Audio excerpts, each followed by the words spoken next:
The airport never fully slept. 5 in the morning. Terminal lights humming at that frequency just below conscious thought. Somewhere a gate changed. Somewhere a flight was delayed. Somewhere 500 people were already moving towards something they didn't yet know was waiting for them. One man stood in the check-in line without checking his phone. That detail shouldn't matter. But it did, because 3 gates down, a woman was boarding the same flight. Senior executive, corner office. 14 years of knowing exactly which rooms she belonged in, and exactly which people didn't. She had already decided about him before he reached his seat. She had no idea who she was deciding about. The boarding door opened. First class filled. 2 strangers settled into row 3, separated by 18 inches of armrest and a distance that was about to become something neither of them could take back. He didn't react. She didn't stop. And the plane began to move. The morning had that particular stillness that only airports get before 6 a.m. Not peaceful. Not quiet in the way a library is quiet. More like the silence of a machine that never fully stops. The fluorescent lights at LAX buzzed at a frequency just below conscious hearing. The cleaning crew moved in slow arcs across the terminal floor. A woman at the coffee cart counted change without looking up. Darnell Cooper stood in the check-in line and did not check his phone. This was unusual enough that the man behind him noticed, glanced at Darnell's hands, glanced at his own phone, went back to scrolling. People who didn't check their phones in lines made other people uncomfortable, like they were being watched. Like stillness was a judgment. Darnell wasn't judging anyone. He was just thinking.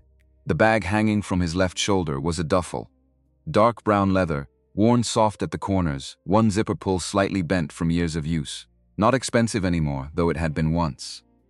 His wife had picked it out at a shop in Buckhead 11 years ago, insisting on leather over nylon because, her exact words, "Nylon is for people who don't plan on going anywhere worth remembering." She had laughed at herself immediately after saying it, because she laughed at herself often, and he had bought the bag because she was laughing, and because she was right about most things. Beverly Cooper died 4 years ago, on a Tuesday in March. The bag still smelled faintly of the cedar sashes she kept in their closet. Not strongly. Just enough. Just enough that if he pressed his hand against the side of it on a bad morning, something in him settled. He pressed his hand against it now. The line moved. He moved with it. At the counter, the attendant, young, tired, professional in the way that people are professional when they've already worked 4 hours before most people wake up, looked up and reached for his ID without ceremony. Darnell handed it over. She glanced at it. Started typing. "Laudy boarding is available. Mr. Cooper, your flagged for regular line is fine. Not impolite. Just clear." She blinked, typed something else. "Okay? And your bag, are you checking? Carrying on." She printed his boarding pass and slid it across the counter with the automatic smile of someone who had given out approximately 4,000 boarding passes this month and felt neutral about all of them. He thanked her by name. He'd read it off her badge, and she stopped for a fraction of a second, recalibrated, and gave him a different smile. A real one. He walked toward security. What she didn't know, what no one in the LAX terminal at 5:53 in the morning knew, was that the man with the worn leather bag and the flannel shirt and the quiet patience in the check-in line owned 75% of Meridian Holdings, a logistics and commercial real estate company headquartered in Atlanta with operations across 22 states and a quarterly revenue that had cleared $800 million in the most recent fiscal year. He had not taken the company jet. He never took the company jet for domestic flights. This was not a policy, it was a habit. Something his father had said once. The day you stop standing in the same line as everybody else is the day you stop understanding what everybody else is dealing with. Darnell had carried that forward without conscious decision. The way children carry forward the best things their parents said without always remembering the moment they said it. Through security. Down the terminal. Gate 22B. He had 40 minutes. He bought coffee from the cart near the gate. Dark roast, no sugar, the kind of order that took 3 seconds to say, and meant he wasn't trying to make anyone's morning complicated, and sat down in a chair facing the windows. The tarmac outside was gray in the early light. Planes moved in the distance, patient and enormous, following their invisible paths. He opened his briefcase, not a laptop, actual paper folders, 7 of them, tabbed and ordered, personnel files. 3 weeks of reading, cross-referencing, following the thread of something that had started as an anomaly and had become, with each new page, a pattern. The name at the top of the first folder was Stephanie Harris. He had not been looking for Stephanie Harris specifically when this started. He had been doing what he tried to do twice a year, a quiet audit of the company's internal complaint records, the kind of review that most majority owners delegated entirely to legal teams or HR directors. Darnell didn't delegate it entirely. He read the summaries himself. He asked questions. He followed up. What he'd found 3 weeks ago was a gap, not a missing document, not an obvious erasure, a gap of a different kind, the kind that forms when too many complaints against the same person resolve too quickly and too quietly over too many years, each one settled with language designed to close a door, without anyone having to admit what was on the other side of it. 37 terminations in 3 years, under Stephanie Harris's direct supervision or immediate oversight. That number alone wasn't unusual. Meridian was a large company. People got fired. But when Lorraine Mitchell, his attorney, the one person he trusted completely with the details he didn't want to broadcast, had run the secondary analysis on Darnell's request, the picture had sharpened into something harder to look at. 28 of those 37 were women and men of color. The complaint files that should have corresponded to some of those terminations were either closed with minimal documentation or absent entirely. There was one name that appeared with quiet, consistent regularity in the accounts of 5 separate former employees, each of whom had filed a complaint, each of whom had been managed out of the company within 6 months of filing. Stephanie Harris. Darnell had read those files at his kitchen table in Atlanta, a glass of water gone warm beside him, the house so quiet that he could hear the refrigerator hum. He had read them the way you read something you wish you could unread. Carefully, because he owed that to the people whose names were on the pages, and with a heaviness that grew with each folder, because he had owned 75% of this company when all of it was happening. He was aware that this made him implicated, not in the actions themselves, but in the conditions that allowed them to continue. His father had built Meridian Holdings from nothing, a single truck, a lease on a small warehouse outside Atlanta, a contract with a regional grocery chain that paid barely enough to cover the first month's overhead. James Cooper had built it through 20 years of work so methodical and so stubborn that it had looked, from a certain angle, like something other than ambition, like a man simply refusing to stop. Darnell had inherited the company and a standard. He had thought he was maintaining both. He closed the folder. This was why he was on a commercial flight to New York instead of the company jet, sitting in a terminal chair with a paper cup of dark roast coffee. Not because it was strategically wise, not because he'd been advised to, but because Stephanie Harris was on this flight. He knew her schedule, he had access to travel records, and 3 weeks of reading files had created in him a specific and uncomfortable need to see the person behind them, to sit in the same space, to observe, without the mediation of HR reports and legal language, who she was. He knew it might confirm everything, he knew it might not. He had told himself he was keeping an open mind. He pressed his hand against the side of the leather bag and drank his coffee. Stephanie Harris arrived at the gate at 6:22 with the unhurried energy of a woman who had never once in her professional life missed a flight. She was 46, with the kind of posture that people either inherited from good bone structure or acquired through years of walking into rooms they intended to own. Her dress was deep plum, not purple, the specific shade that exists between the two, the shade that costs more because the dye is harder to get right. And her bag was Italian leather, structured, the kind that stood up on its own without slouching. Her earrings were small gold hoops. Her heels were practical enough to walk in and expensive enough to matter. She moved through the gate area like someone navigating familiar territory, which she was. She traveled this route regularly, LAX to JFK, first class, window seat, same airline, because she had long ago decided that the variables she could control should be controlled and the ones she couldn't should be minimized.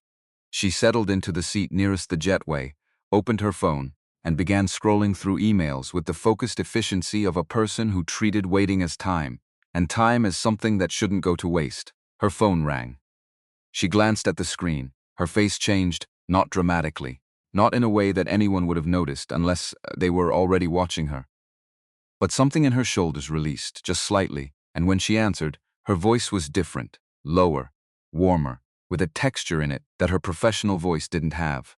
Hey baby, a pause. I know, I'll be back Thursday. Another pause, a small laugh, genuine. Tell me about it.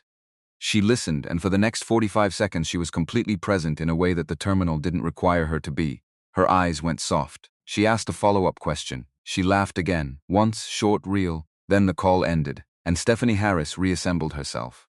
Not consciously, just automatically, the way people do when they have maintained a professional persona long enough that the reassembly is reflex. She straightened, lifted her chin, went back to her emails. From his chair across the gate area, Darnell had watched this, not intrusively. He was 40 feet away and she had no reason to notice him, but he had seen the shift.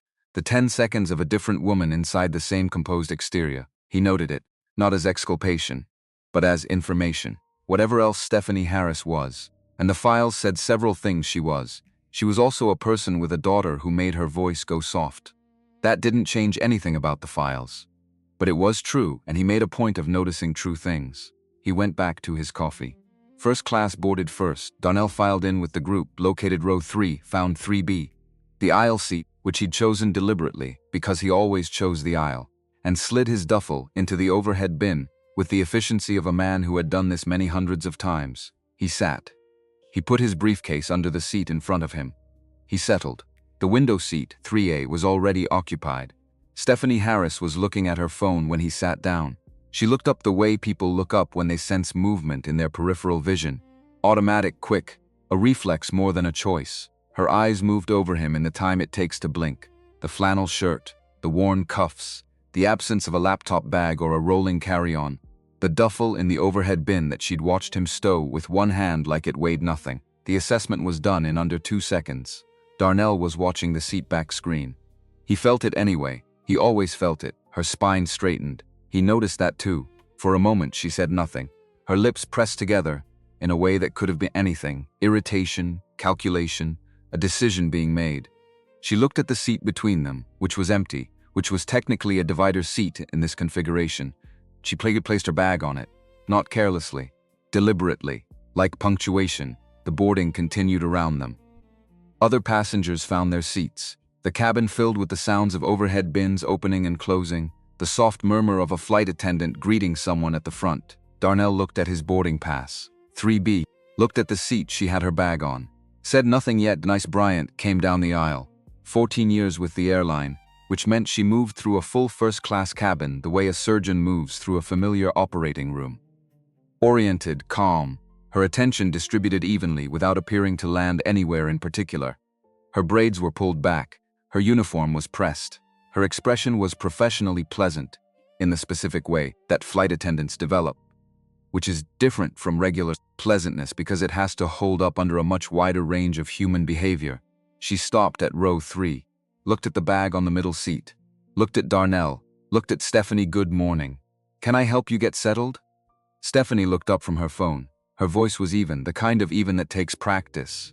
Yes, actually. There's been some kind of mix-up with seating. This gentleman, and she gestured at Darnell without looking at him directly, the way people gesture at objects they want moved, seems to think he's in 3B. Denise looked at Darnell. May I see your boarding pass, sir? Darnell handed it over. Denise looked at it. Her expression didn't change in any way that was visible. 3B is correct. She handed it back. This is your seat. Stephanie's jaw moved. A small adjustment. That can't be right. Can you check again? Denise had already checked again in the time it took Stephanie to say the sentence. The boarding pass is valid. 3B is assigned to this passenger. Stephanie set her phone face down on her tray table. That was when Darnell knew the conversation was changing. When someone put their phone down and gave you their full attention in an argument, they had decided to commit to it. I'm going to need you to find him another seat. The words were not loud. That was the first thing. They were not loud, which meant she wasn't performing for the cabin yet, which meant she still believed this could be handled cleanly, internally, with the authority of her tone and the assumption that authority of tone had always gotten her what she needed. Denise's voice stayed level. Miss Harris, first class is fully booked this morning. There isn't another seat available in this cabin. Then put him in business. The pause after that sentence was about 3 seconds. Denise filled it by not filling it. Just standing there with her professional expression, letting the sentence exist in the space without rushing to cover it up. Darnell said, I'm not moving to another cabin. His voice was the same temperature it had been all morning. Not raised, not apologetic. This is my seat. I paid for this seat. Stephanie turned and looked at him directly for the first time. It was the look of someone who had decided to be surprised and annoyed simultaneously. Like he had said something unreasonable. Like the unreasonable thing he'd said was existing in her vicinity without permission. Look, she said it like the word itself was a full sentence. A setup, a warning. I'm sure you understand that this isn't personal, but I travel this route constantly. I'm a senior executive at a major company. I have work to do on this flight and I need a seat, Darnell said. Which she blinked. He had not said it with heat. That was the thing that kept throwing her off. There was no escalation to push back against. No anger to match or dismiss. Excuse me, you have a seat. 3A window. I have a seat. 3B aisle. We both got what we paid for. Stephanie's mouth opened, closed. Something moved across her face. Not quite embarrassment, not quite fury. Something that occupied the territory between them, where a person sits when they realize the script they came in with isn't running the way it was supposed to. She picked her phone back up. Turned to Denise. Get your supervisor. The supervisor came. A man named Gary. 12 years with the airline. The kind of person who had been in this situation enough times to walk into it without visible dread. He looked at both boarding passes. He confirmed the assignment. He explained what Denise had already explained, with slightly different words and the same result. Stephanie's voice had gotten louder by then. Not shouting, but carrying. The kind of carrying that is calculated. Loud enough to signal that witnesses exist. Quiet enough to maintain plausible deniability about intent. I have spent more money on this airline in the past 3 years than most people spend on a car. She said it to Gary and also, somehow, to the entire forward cabin. And you're telling me I have to sit next to. She stopped. Restarted. You're telling me I have no options. We're sorry for the frustration. Don't do that. Sharp. Don't give me the script. Give me a solution. Darnell was sitting down by this point. He had sat down when Stephanie's supervisor arrived, because standing in the aisle had become theatrical, and he didn't want theater. He had his briefcase open on his lap and had been looking at a document with the focus of a man who had decided that the best response to performance was to decline to perform. This, somehow, made it worse. She looked at him sitting there, patient, still, reading, as though her objection to his presence was a weather event and he was simply waiting for it to pass, and something in her shifted from calculated to uncontrolled. Do you think this is funny? Her voice found its edge. He looked up. His expression was the same as it had been at the gate, at the check-in counter, at the coffee cart, the same thing he had been since before the sun came up. No, I don't. You're sitting there like you have every right. I do have every right. Not aggressive, just factual, the way 2 plus 2 is factual. I have a boarding pass and a paid seat. That's the right in question. Around them, the cabin had gone quiet in the way that first-class cabins go quiet when something is happening that everyone is watching, and no one wants to be seen watching. A businessman in 4A had his phone at a particular angle that was not accidental. A woman in 2C had stopped pretending to read her magazine. Stephanie's voice came out harder now. The professional modulation had slipped. That shirt probably came from a discount rack. That bag looks like it's been through a garbage disposal. You probably used miles from a credit card offer you got in the mail and spent 6 months waiting for an upgrade, and now you want to act like you belong. Mrs. Harris. Denise's voice cut in, steady and precise. Please lower your voice. Don't tell me to lower my voice. Stephanie turned on her. I'll file a report on this entire crew. I'll make sure corporate knows you failed to handle a simple passenger accommodation. I have people at this airline. You have people, Darnell said it quietly. He had closed his briefcase. He was looking at her now with the full attention he had been withholding. So do I. She didn't understand what he meant. Not yet. He stood up, fully, unhurried. He was taller than her by half a foot, and the difference only registered now, because he'd been sitting, because she hadn't been looking at him as a person, only as a problem to be managed. I'm going to say this once. His voice was the same temperature it had been all morning. It was the same temperature it was going to be for the rest of this flight. The temperature of a man who had decided long ago that volume was not the same as clarity. I am not moving to another seat. I am not moving to another cabin. This is where I paid to sit, and this is where I'm going to sit. If you have a complaint about that, you are welcome to file it with whoever you have people at. He sat back down. Stephanie stood there for a moment that lasted longer than a moment. Then Denise stepped forward and said quietly, with the particular gentleness that professionals use when they are managing a situation that has become irreversible. Mr. Cooper, would you allow me to seat you in the premium section at the front? It's quieter there, and you'd have more space. He looked at her, read her expression, understood what she was doing and why, and that it had nothing to do with him being wrong, "Sure," he said. He picked up his briefcase, reached up for his bag in the overhead, followed Denise toward the front of the cabin. He did not look at Stephanie Harris. As he passed her, behind him, he heard her settle back into her window seat with the particular sound of someone who believes they have won something. She had no idea she had already lost everything that mattered. He sat in the premium section and watched the clouds settle below them as the plane climbed. Beverly would have had something to say about what just happened. Not mean, but specific. She had a gift for the one sentence that named exactly what was true about a situation that other people were dancing around. Something like, "She's not mad at you, baby. She's mad at the bag." And then she'd have laughed. Not at him. At the thing. At the way the world kept arranging itself to prove small points with large drama. He missed that laugh.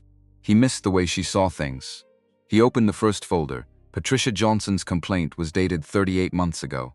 She had been a business development manager at Meridian's Atlanta office, 4 years in, with performance reviews that used words like exceptional and high potential, and ready for expanded responsibility. Her most recent review before the complaint was 8 months prior. The language was consistent with everything that came before it. The complaint itself was measured. Professional in its language, which told Darnell something about how seriously Patricia Johnson had taken it. She had not written it in anger, had not used it to catalog everything she'd ever found irritating about her employer. She had written it with the careful precision of someone who understood that what she was describing needed to be believable, and who knew that the easiest way to make a complaint unbelievable was to make it feel like grievance rather than documentation. She described a pattern, a series of specific incidents with dates and locations, in which Stephanie Harris had made remarks in team settings about the importance of presenting the right image to clients, about the need for the business development team to reflect the kind of professionalism that reassures people, about certain candidates for promotion being, in Stephanie's phrasing, not quite ready for the visibility the role requires. Patricia had included dates, meeting attendees, approximate quotes. She had also described what happened after. Within 3 weeks of the complaint, her most visible project had been reassigned to a colleague. 2 months later, her U team was restructured, and she found herself managing a smaller group with a reduced portfolio. Her office was moved, not across the floor, to the building's lower level, a space adjacent to the mailroom that was designated as temporary when she moved in, and remained designated as temporary for the duration of her time there. The word temporary appeared 4 times in the HR notes. Her final performance review, filed 7 months after her complaint, described her as having difficulty adapting to shifting organizational priorities and showing a pattern of resistant behavior that impedes team cohesion. The specific incidents cited as evidence included 2 meetings that Patricia's calendar showed she had not attended because she had not been invited. She was terminated 11 months after filing her complaint. The settlement offer came 3 days later, $52,000 and a non-disclosure clause. She signed it. The HR note on the file read, "Resolved. No further action required." Darnell set the folder down. He looked out the window. The clouds were thick below them, an unbroken white that made the sky look like something had been erased. 5 other files had a similar shape, different names, different departments, different specific language in the complaint documents. Same arc, same timeline, same resolution word, resolved. He had gone to Lorraine Mitchell with the files 3 weeks ago and said, "Tell me if I'm seeing something that isn't there." Lorraine had called him back the next morning. Her exact words had been, "You're seeing something that is very much there, and I want you to look at one more thing." The one more thing was the secondary analysis. The demographic breakdown of the 37 terminations. The timeline mapping the complaints to the terminations. The pattern of HR notes that all shared, across different writers, the same vocabulary: resolved, misunderstanding, performance-based, no further action, as though they had been written from a template, or at the very least reviewed by someone who had made sure they all landed in the same place. Victor Bryant's name was on 4 of those review approvals. Victor Bryant, 62, who had been with Meridian for 16 years, and who currently held the position of interim CEO while the board completed its search for a permanent replacement after the previous CEO's retirement.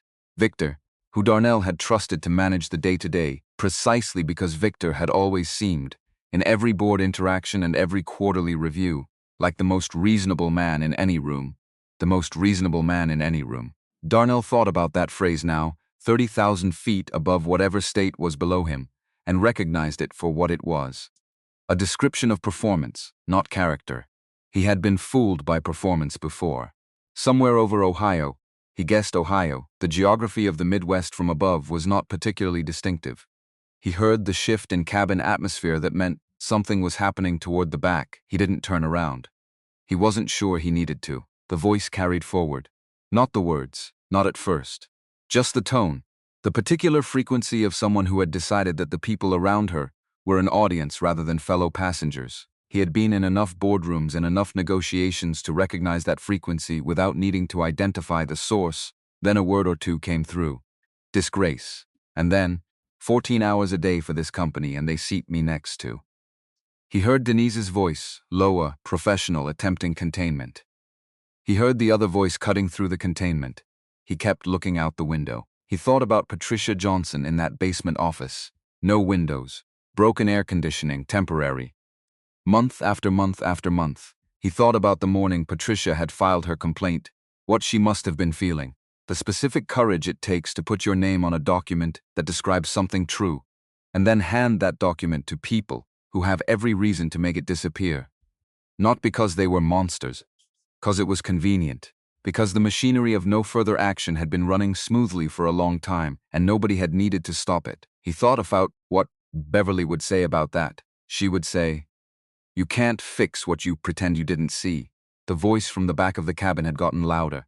He heard Denise say clearly enough now to make out the words, "Miss Harris, please lower your voice." Other passengers, and then a sound, not a slap, not anything violent, but a sound of presence, of something happening in the physical space that had not been happening before. Several passengers near him turned their heads. He didn't turn, he knew what had happened. Not specifically, but generally. He knew the particular way that confrontations of this kind escalate when the person escalating realizes that their usual tools, authority of title, authority of tone, the implied threat of consequences, are not producing the results they expect. He knew the point at which performance becomes something more desperate and less controlled. He knew it because he had been on the receiving end of it before.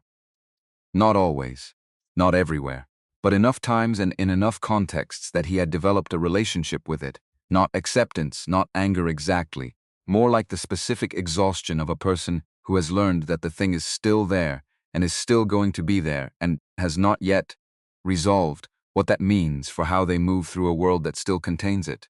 He heard a collective intake of breath from the passengers behind him. Then he heard footsteps, careful, light, coming up the aisle. Denise again. She stopped beside him and leaned down slightly and said, in a voice that was very quiet and very controlled, "Mr. Cooper, I want to apologize on behalf of the crew for what just occurred. I want you to know that it was completely inappropriate, and that I intend to document it fully." He looked at her. There was something in her face beyond professional courtesy. Something personal, careful, resolved. "I appreciate that," he said. "I'd like to ask you something, of course, when we land. Before you file anything, would you be willing to talk to me? Not as crew to passenger. Just two people talking." She looked at him for a moment. Looked at the briefcase on his lap, the folder visible inside it, the name on the tab. Looked back at his face. "Yes," she said. "I think I would." He didn't sleep. He never slept on the New York flight. Too short, and his mind was always doing something for the full duration. Instead he read, or thought, or both at the same time, which was a habit he'd developed early and never broken. Beverly had called it productive restlessness, and had accepted it with the equanimity of a woman who had spent 27 years married to a man who treated stillness as a temporary state rather than a destination. He thought about the files. He thought about the pattern. He thought about Victor Bryant approving HR language in 4 separate cases.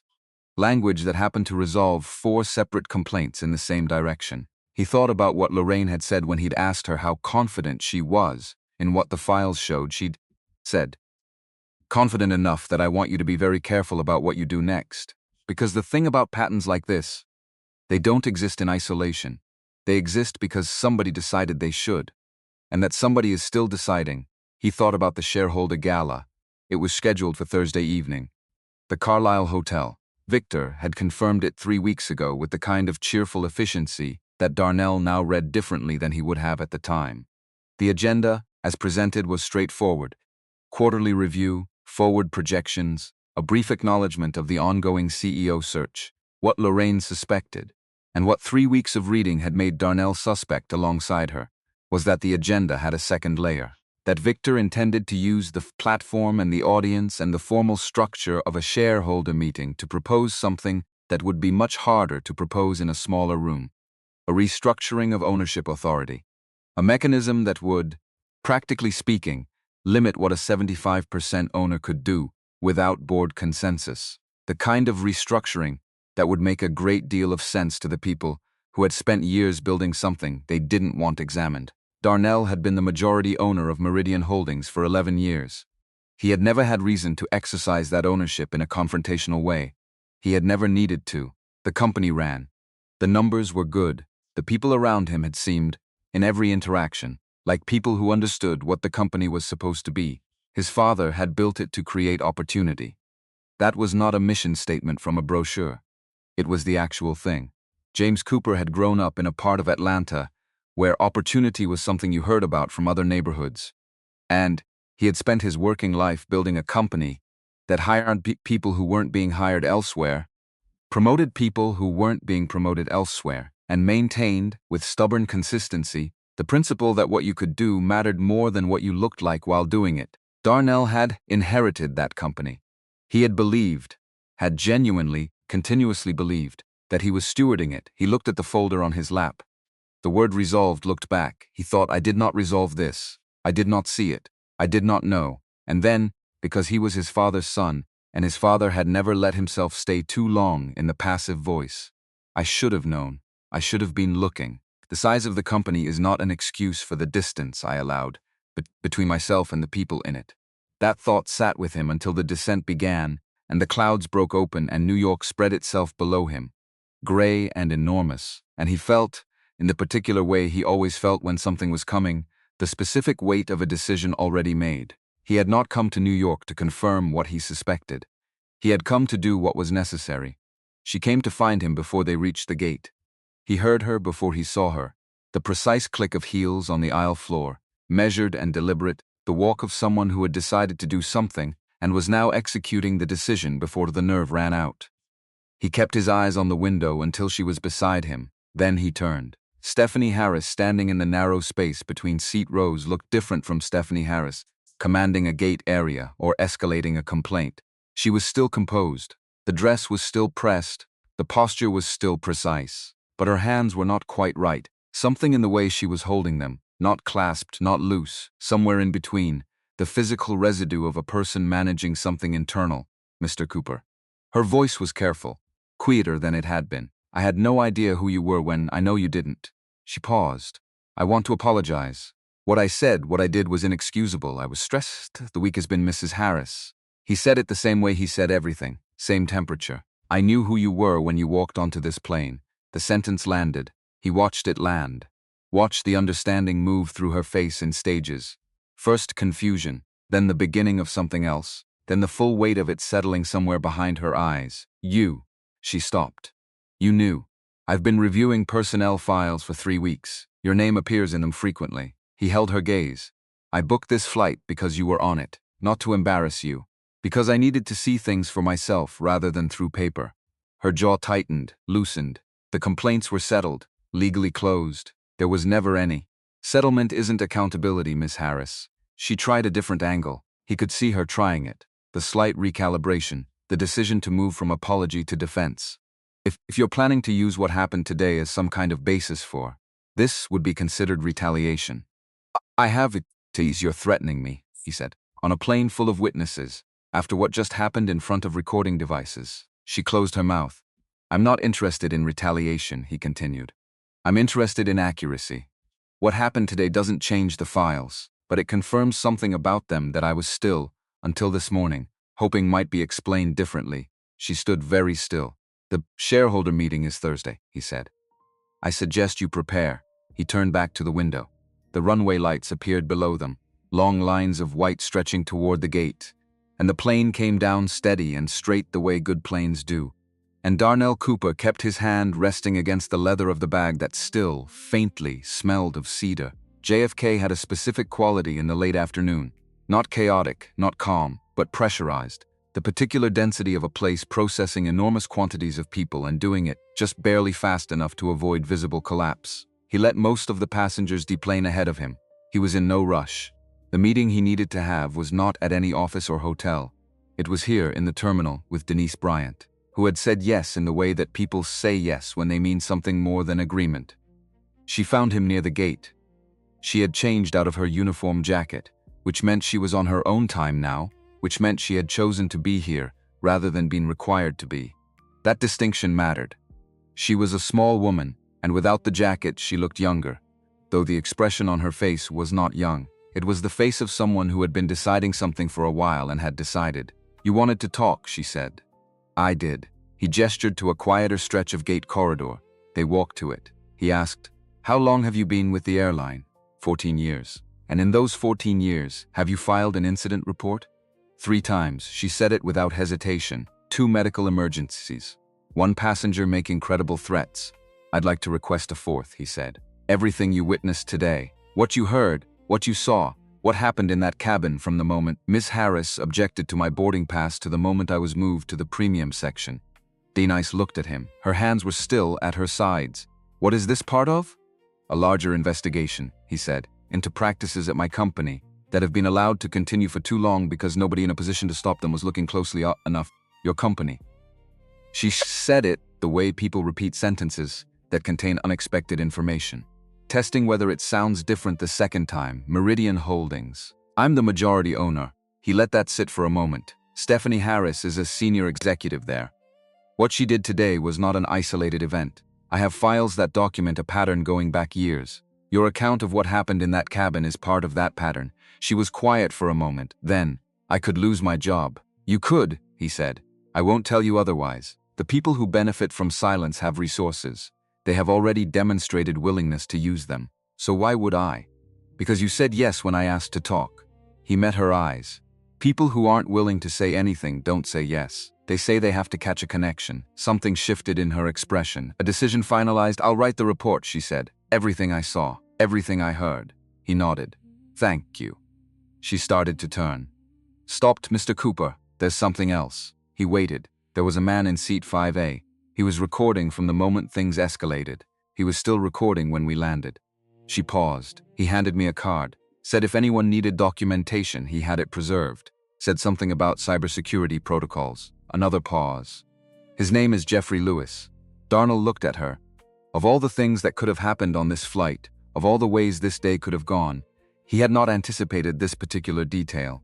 He had anticipated confirmation. He had not anticipated an attorney in seat 5A who had apparently understood exactly what he was witnessing and had acted accordingly. He pressed his hand against the strap of the leather bag on his shoulder. Beverly would have said, "Sometimes the world puts the right people in the right seats." And then she would have laughed. "Get me his number," Darnell said. Around them, the terminal continued its pressurized motion. Gates opening and closing, announcements scrolling on overhead displays, thousands of people moving toward thousands of destinations. None of them knew what had been confirmed on a morning flight from Los Angeles. None of them knew what was coming Thursday. Darnell Cooper found a seat in a quiet corner of the terminal, opened his briefcase, and took out a fresh folder. He wrote one name on the tab, Patricia Johnson. Then he took out his phone and called Lorraine Mitchell. "Lorraine," he said when she picked up. "I need you to find Patricia Johnson. She was terminated from Meridian 3 years ago. I need to talk to her before Thursday." A pause on the other end. Then Lorraine's voice, careful and precise. "You're sure about this?" "I've been sure for 3 weeks." He looked down at the folder. "I just needed to see it myself, and I saw it." He closed the briefcase. Through the terminal window, the tarmac outside was darkening toward evening. Planes taxied in slow lines toward their gates, patient and enormous, following their invisible paths. 3 years is a long time, Lorraine said. People move. Some of them don't want to be found Trey anyway. He kept his voice even. "Tell her I'm not calling to offer her a settlement." "What are you calling to offer?" He thought about his father's warehouse in Atlanta, the first contract, the battered desk, the principal that had outlasted both the desk and the man who'd sat behind it. "Tell her," he said, "that I'm calling to fix it." The Meridian Holdings building in Midtown Manhattan had 42 floors, and a lobby that cost more to maintain annually than most small companies earned in a year. Darnell had approved that lobby budget 6 years ago without particular enthusiasm. It had been Beverly's position that the lobby mattered, that people formed impressions in the first 40 seconds of entering a building, and that a company asking clients to trust it with their logistics and their real estate needed to project, from the moment someone walked through the front door, the specific kind of solidity that said, "We are still going to be here in 20 years." He had agreed because she was usually right about those things, and because she had been the one who understood instinctively how the company looked to people who weren't already inside it. He thought about that now, standing in the lobby at 9:47 in the evening, looking up at the atrium ceiling that Beverly had chosen and the lighting design she had approved, watching his own reflection in the polished floor. The building was mostly empty at this hour. Security at the desk. A few lights on the upper floors where the reliably ambitious were still at their desks. The elevator bank silent. He had come straight from the airport. He had not gone to his hotel first. He had not eaten since the coffee at LAX. He was running on the particular fuel of a man who has decided something and wants to do the thing he has decided before the weight of it settles into something heavier than forward motion. The elevator took him to 42. Victor Bryant had been in the building since 7 that morning. This was not unusual. Victor was 62, an early riser, and had spent 16 years at Meridian, operating on the implicit understanding that longevity was its own form of authority. He knew where everything was. He knew how everything ran. He knew, perhaps more importantly, which things ran smoothly because they were well designed, and which things ran smoothly because nobody was asking the right questions. He was standing at the window of the main conference room when Darnell came in.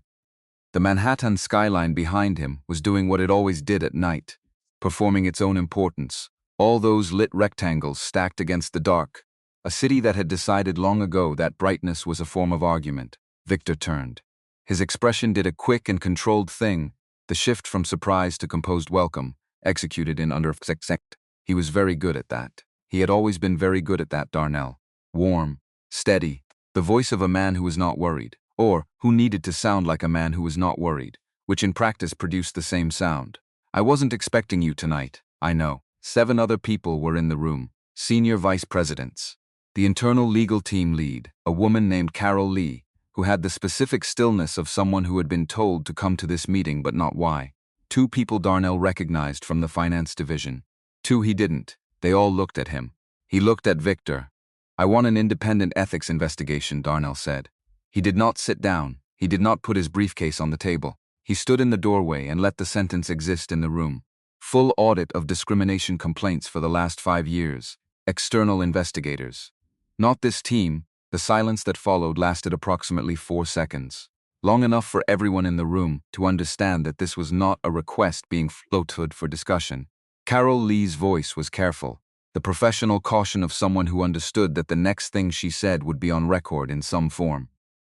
"Mr. Cooper, I want to make sure we're approaching this in a way that protects the company's interests. Launching an investigation under these circumstances, given what happened today, given the media coverage that's already running, it creates a narrative that we've done something that requires." "We have," Darnell said. The room absorbed that. Victor spread his hands on the table, the gesture of a reasonable man. A man who had context, a man who understood complexity. "Darnell, I hear you. What happened today was wrong and Stephanie knows it. But 40,000 people work at this company. We have obligations, to shareholders, to the board, to the people whose livelihoods depend on Meridian not being in the headlines for the wrong reasons every morning. We're already in the headlines, which is exactly why we need to manage this carefully rather than carefully." Darnell let the words sit there alone for a moment. "Is that what we were doing for 3 years, while 37 people were terminated under Stephanie Harris's supervision, and every complaint filed about it, resolved in the same direction with the same language?" Victor's jaw did something almost imperceptible. "Almost those were performance-based decisions. We have documentation. I've read the documentation." Darnell moved to the table then, not to sit, but to set down one folder. He opened it to a page near the back. Patricia Johnson. Performance review from 8 months before her complaint. Exceptional. Exceeds expectations in every category. Ready for expanded responsibility. He turned the page. Performance review from 1 week before her termination. Resistant. Disruptive. Failure to adapt. He looked up, same manager, same employee, different outcome teeted. Different language produced, the room had gotten very still. Victor leaned back, recalibrated. When he spoke again, his voice had changed. Not in pitch, but in register, in the specific key that experienced operators shift to when the direct approach has closed off. Softer, more personal, like he was being honest now because the previous version of honest hadn't worked. Darnell, I've known you for 16 years. I watched your father build this thing from nothing. I know what this company is supposed to stand for. And I want to be clear, if there are problems, real problems, I want them addressed. A pause. But think about what you're doing. You're talking about blowing up the reputations of people who have given years to this company, based on files that were legally closed, on the same day that a video of you in an airplane is running on every cable news channel. The optics. The optics. Darnell's voice was the same temperature it always was, consistent, uninflected, more unsettling because of that. 16 years ago, when my father brought you into this company, he told me you were the most reasonable man he'd ever put in a room. I've always believed that. Victor nodded. Something like gratitude crossed his face. I've been wrong about more than one thing this week, Darnell said. That might be another. He picked up his briefcase, left the folder on the table. The investigation will happen, he said from the doorway. Whether it happens with your cooperation or around it is the decision you have between now and Thursday. He walked out. The Madison Hotel was 3 blocks from Meridian headquarters. He had chosen it deliberately, close enough to be present, far enough to be outside the building's atmosphere, which he was beginning to understand had a particular gravity he hadn't noticed from inside it. Lorraine Mitchell was already in the room when he arrived. She had ordered food he hadn't asked for, a sandwich, a side of something, black coffee, and had arranged her documents across the small table with the methodical precision that was her natural state of operation. She had been a litigation attorney before pivoting to independent investigation work, and she still moved through information the way trial lawyers do, looking for the thing that will hold up under the worst pressure someone can apply to it. She looked up when he came in. Read his face. How was the meeting? Informative? Victor? Knows more than he's ever told anyone. Including me. She nodded once, slid a folder across the table. Patricia Johnson. I found her. He sat down, picked up the coffee, drank it standing. The folder held an address in Harlem, a phone number, a note from Lorraine. She agreed to speak. Didn't ask why. Asked only if it would require her to sign anything, and when I said no, she said okay. Below that, in Lorraine's spare handwriting, she sounded tired, Darnell. The kind of tired that's been going on a while. He looked at the phone number, looked at his watch. It was past 10. Tomorrow morning, Lorraine said. She can meet at 9, he sat. Ate half the sandwich without tasting it. Went through 2 more folders while Lorraine worked across the table from him, the two of them occupying the same space in companionable silence. The particular working quiet of people who have been through enough together that they no longer needed to fill every interval. Lorraine had been Beverly's friend first. They had grown up in the same neighborhood in southwest Atlanta, had gone to the same high school, had stayed close across decades in the way that some friendships do. Not through constant contact, but through the kind of underlying trust that doesn't require maintenance. When Beverly died, Lorraine had been at the house within 4 hours. She had sat with Darnell without trying to say anything useful, which was exactly the right thing, and she had been doing it in various forms ever. He trusted her in the way he had trusted Beverly, not blindly, because neither woman had ever wanted to be trusted blindly, but specifically. In the area of her competence and her loyalty, which were substantial. Around midnight, she said, "There's something else." He looked up. I did a secondary pull on the settlement records. Not just the complaints, the actual financial transactions. She turned her laptop to face him. 17 settlements in 5 years. Total payout including legal fees, just over $2.3 million. He looked at the numbers. "That's not what concerns me," she said. "This is." She scrolled to a second screen. A series of budget line items from Meridian's operational accounts. 6 of those settlements were coded as operational expenses. Not legal, not HR, operational. Which means they went through a different approval chain. Victor's chain. She let that sit. If those were deliberately miscategorized to keep them off the standard legal review, that's fraud at minimum. She closed the laptop. "Darnell, this has gotten larger than a discrimination investigation." He was quiet for a moment. Outside the hotel window, Midtown kept its lights on, indifferent to the hour, performing the same argument it always performed. How large? "I made a call this afternoon," she said carefully. "To someone I know at the federal level. Someone I've worked with before and trust. I didn't give specifics. I asked hypothetically whether certain patterns in financial records would be of interest. A pause. They were interested. He set down his coffee cup. Lorraine, I know. If federal investigators get involved, this goes somewhere none of us can fully control. Yes, she met his eyes. But Darnell, this was already somewhere none of us can fully control. It's been there for a while. We're just the first people looking at it from the right angle. He picked up the coffee cup again. Empty. He kept holding it anyway. Thursday, he said. Thursday, she agreed. Patricia Johnson arrived at the Madison at 9 the next morning in a coat that had been good once and was still being asked to be good. Wool, gray, well-maintained, but worn in a way that spoke of careful tending rather than easy replacement. She was 39, though she looked like someone who had been 39 for a while in the difficult way, not aged, but weighted. The kind of weight that accumulates when circumstances require you to carry things other people put down. Her eyes were alert. Careful. She looked at Darnell when she entered and held the look for 3 seconds before she sat down, which was enough time to make an assessment of him and begin deciding whether it was accurate. Lorraine had set up the small conference table with water and coffee and nothing else. No documents visible, no legal pads, nothing that looked like a deposition setup, because this wasn't one, and because Patricia Johnson had already been through the machinery of formal resolution, and it had not served her. And the last thing this morning needed to look like was another version of that machinery, Miss Johnson. He didn't extend his hand immediately. Let her settle. Thank you for coming. She looked around the room. Back at him. You own the company, yes. The company that fired me, yes. She considered this. Her hands were in her lap, not clasped, not tense. Just resting there, present, the way the hands of someone who has been through something sit when they're not performing anything. Why am I here? Because I owe you an apology, he said. And because what I'm going to ask you is going to require you to understand that I mean it. Something shifted in her expression.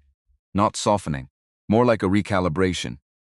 The look of someone who had prepared for several versions of this conversation and had not prepared for this version.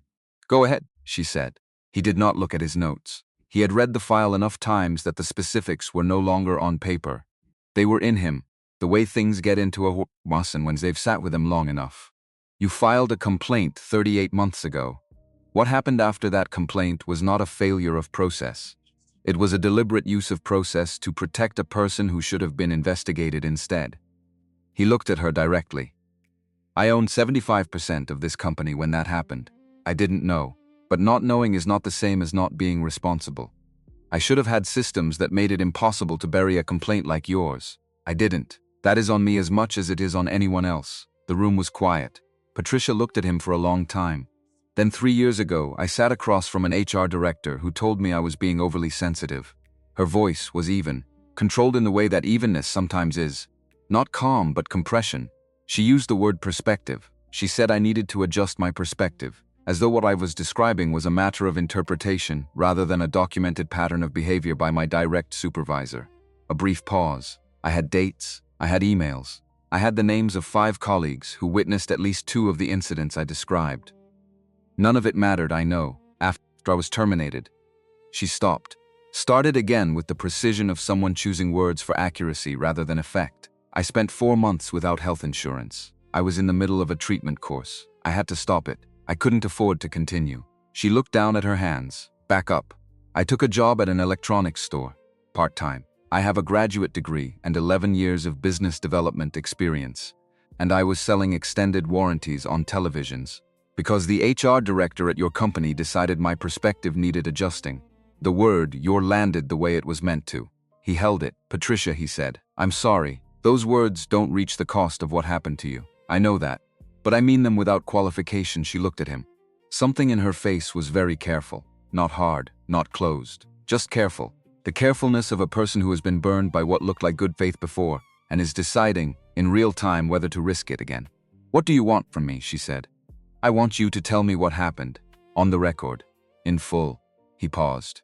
And I want you to know that whether or not you agree to that, what I've already found in those files is enough to act on. This is not a situation where your participation is the difference between justice and no justice. You have the choice to stay out of it. You also have the choice to be part of ending something that is still happening to other people. She was quiet for what felt like a full minute. Outside, The city went about its business. A cab horn somewhere, the steady wash of traffic, the ordinary friction of a place full of people doing what they needed to do to get through the day. Who else? She finally said. Who else filed complaints? 5 others that I've confirmed, possibly more, and they're willing to talk. I'm working on it. She looked at the table, looked at the coffee she hadn't touched, picked it up. Put it back down without drinking, Stephanie Harris, she said. Does she know you're doing this? She knows something is coming. She doesn't know the shape of it yet. Patricia nodded slowly. She's good at this, Mr. Cooper. You should understand that. She's not careless, she's deliberate. Every move she made against me, the project reassignment, the office relocation, the fabricated performance issues, all of it looked like legitimate business decisions from a distance. That's why it worked. That's why it kept working. A pause. She has a talent for making cruelty look like management. He thought about the folder he had closed on the plane. The word resolved at the bottom of each page. I understand, he said. Which is why the investigation needs to be airtight before anything happens publicly. And Victor Bryant, she said. Is he part of this? The question was direct enough that he paused before answering. His approvals are on 6 settlement miscategorizations. Whether that's active participation or willful negligence, I don't know yet. She laughed. Short, humorless. The laugh of someone who has suspected something for a long time and just had it confirmed. He came to see me, she said, 3 days after I filed the complaint. His assistant called and said he wanted to handle things quietly to protect my reputation. Suggested I withdraw the complaint and accept a lateral transfer to the Denver office. Darnell's jaw tightened. He kept it off his face. I refused, she said. Denver was a demotion with better weather. Smaller territory, lower commission structure, no path to anything. And I knew that if I accepted it, I was confirming that what I described didn't matter enough to be worth addressing. She paused. So they addressed it differently. Lorraine, who had been at the far end of the table with her notepad, spoke quietly. Patricia, when Victor's office contacted you, was it in writing? A call? Call, followed by a written summary from his assistant in an email. I kept the email. Lorraine wrote something down. I'll bring everything I have, Patricia said. The original complaint, the emails, the performance reviews before and after, the meeting notes. She looked at Darnell. I kept copies of everything. I kept them because I thought someday it might matter. A pause. The first thing that looked almost like release. I'd like it to matter. It will, he said. I can promise you that. The look she gave him in response was not gratitude. Not yet. It was the look of a woman who had heard promises before and was reserving judgment until she saw what they produced. That was fair. That was exactly fair. He respected it completely. He spent the afternoon at the temporary office Lorraine had arranged. A borrowed space on the 31st floor of a building 6 blocks from Meridian, belonging to a law firm that owed Lorraine a professional favor. The firm's regular tenants were gone for the day, which meant the floor was quiet, and the Wi-Fi was functional, and nobody was going to walk past the glass partition and recognize Darnell Cooper from the morning news. Because by 2 in the afternoon, he was on the morning news, not prominently, not on the front page of anything. But the video from the flight, which Jeffrey Lewis had, as advertised, preserved with forensic care and released through channels that gave it credibility as documentation rather than spectacle, had completed its journey through social media and arrived at the newsrooms of 3 major networks, 2 financial publications, and 1 aviation industry blog that had apparently been waiting years for exactly this kind of content. The coverage was, on the surface, about the incident on the plane, a first-class altercation, a senior executive's behavior, the usual scaffolding of a story that the internet consumed quickly and then moved past. But 2 of the 3 networks had done something the others hadn't. They had looked up Stephanie Harris, and they had looked up Meridian Holdings, and one of them had published a brief background piece that mentioned, without specifics, that Meridian had faced several internal HR disputes in recent years, the resolution of which has not been made public. It was a vague sentence. But it was in print now. Lorraine set her phone down. Victor is going to move tonight. What's his first call? Legal. Then board members individually, before they can coordinate. She tapped her pen against the table. He needs to get in front of the story before Thursday. He can't use the gala as a platform if the majority owner walks in with enough to blow the platform apart. So he needs to discredit me before Thursday, or remove you. She said it plainly. The morality clause in your employment agreement, the provisions related to behavior creating significant business disruption. I'm aware. He has enough board members who owe him favors or fear him enough to activate it. She looked at him. Darnell, I want to be honest with you about the next 48 hours. Victor Bryant has spent 16 years building relationships in this company. He has the current board, the institutional knowledge, the legal team, and the cooperation of whatever remains of Stephanie's network. What we have is correct information and a flight attendant who's willing to put her career on the line. And Jeffrey Lewis, who is one man with a hard drive, and Patricia Johnson, who was made to look like a disgruntled former employee once and can be made to look like one again. He leaned back, looked at the ceiling. We also have, he said, the truth. The truth is not self-executing. Her voice was not unkind. I spent 20 years in litigation. I've watched the truth lose a lot of cases. It lost them in rooms where the decision-makers could be controlled, he said. What if we take it somewhere they can't control the room? She looked at him. He looked at the gala invitation on the table between them. He had brought it from his briefcase and set it there when they arrived, not as a plan but as a question he was beginning to answer. Lorraine was quiet for a long moment. When she spoke, her voice had shifted, not uncertain but recalibrated. If you're thinking about Thursday, Victor wants a public stage to end my involvement in this company. He met her eyes. Give me one good reason not to let him have it. She thought about it, genuinely. Long enough that he knew she was actually considering it and not just preparing a response. I can't, she said finally. If we do it right, then we do it right. She pulled a fresh legal pad toward her, uncapped her pen. Jeffrey Lewis first. I need to understand exactly what he has and exactly how defensible it is. Not just the plane video. The baggage claim, recording tonight. Jeffrey Lewis turned out to be exactly the kind of person his actions on the plane had suggested. Precise, calm, and constitutionally incapable of ignoring a clear ethical situation when he found himself inside one. He was 44, with the particular bearing of someone who had spent years working in cybersecurity law, which meant he understood both what systems were designed to prevent and every reliable method by which those systems failed. He met them at a coffee shop on the Upper West Side, arriving 5 minutes early, which told Lorraine that he had looked up both of them before coming and decided they were worth the time. He set the sealed storage case on the table between them, with the careful deliberateness of someone handling something that had legal weight, which it did. Chain of custody documentation is complete, he said. From the moment I began recording on the aircraft to now, every transfer, every copy, every server the footage has touched is logged and time-stamped. I followed federal cybersecurity preservation protocols because it was apparent from the nature of what I was documenting that the footage would be contested. Lorraine looked at the case. When did you decide to preserve it? When Ms. Harris escalated beyond the initial seating dispute. He said it without drama. In my professional experience, when a person in a position of institutional authority publicly humiliates someone in a space with multiple witnesses, and that authority figure turns out to have connections to the person they've humiliated, the documentation of what actually happened becomes very valuable and very contested. You knew who he was, Darnell said. I looked him up before the plane finished boarding. I recognized the name from financial news. Jeffrey glanced at him. I want to be transparent about that. I'm not a disinterested party in the sense of having no knowledge, but I'm a disinterested party in the sense that I have no stake in the outcome, beyond wanting what's on that drive to be usable as accurate documentation. Lorraine opened the case, looked at the drive. The baggage claim recording, 23 minutes of audio. Battery on my phone gave me a little over half the conversation between Ms. Harris and Mr. Bryant before I needed to stop. He paused.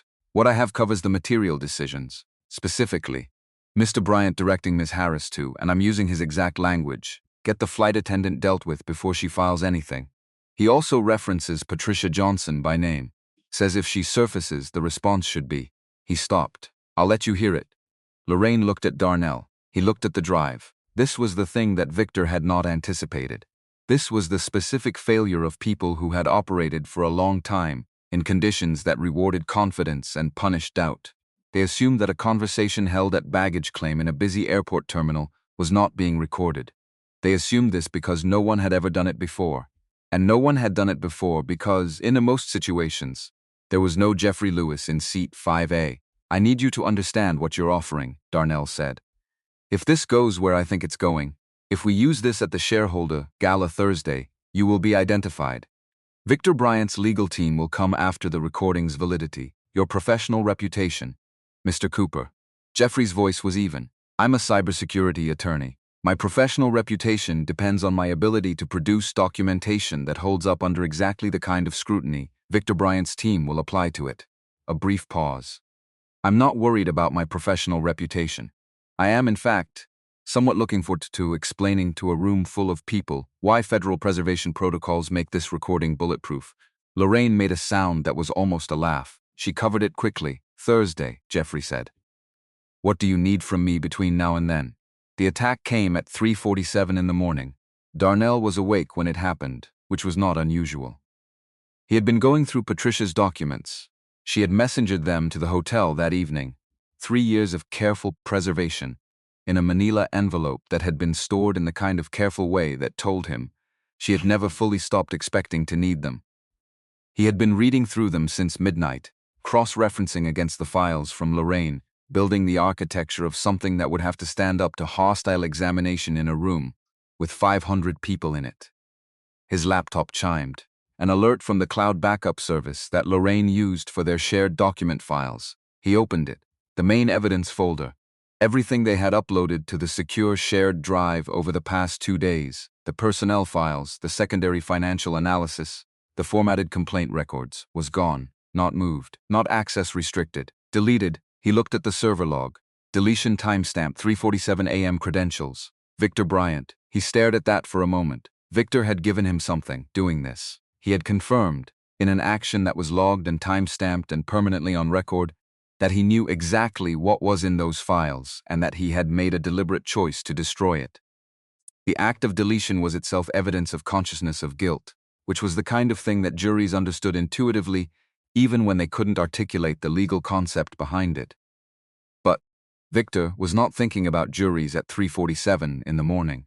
He was thinking about Thursday, about the 48 hours between now and then, about the specific window of vulnerability between the files exist, and they are presented to an audience too large to contain. Darnell's phone rang. Lorraine. Her voice was controlled and tight. You saw it, just now. There's more.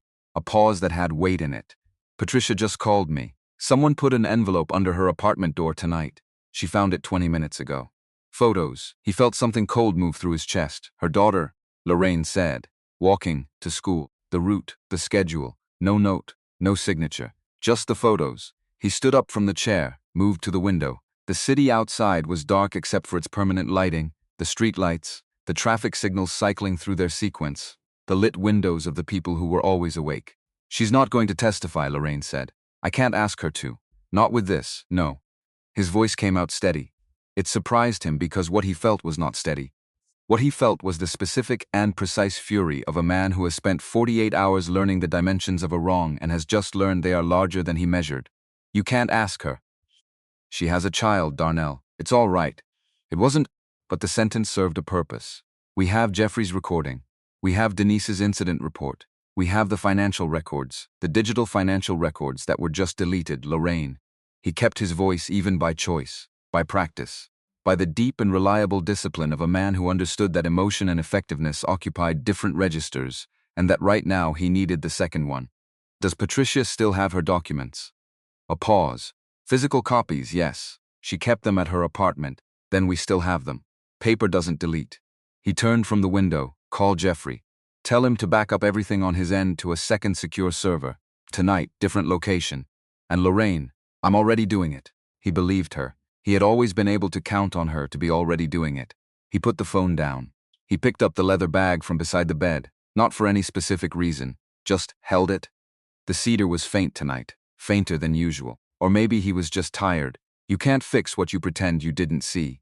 He set the bag down, picked up his phone, called Denise Bryant. She answered on the second ring, which meant she wasn't asleep either, which meant something had reached her too. Denise. They suspended me. Her voice was quiet and controlled, not fragile. Worn, 2 hours ago.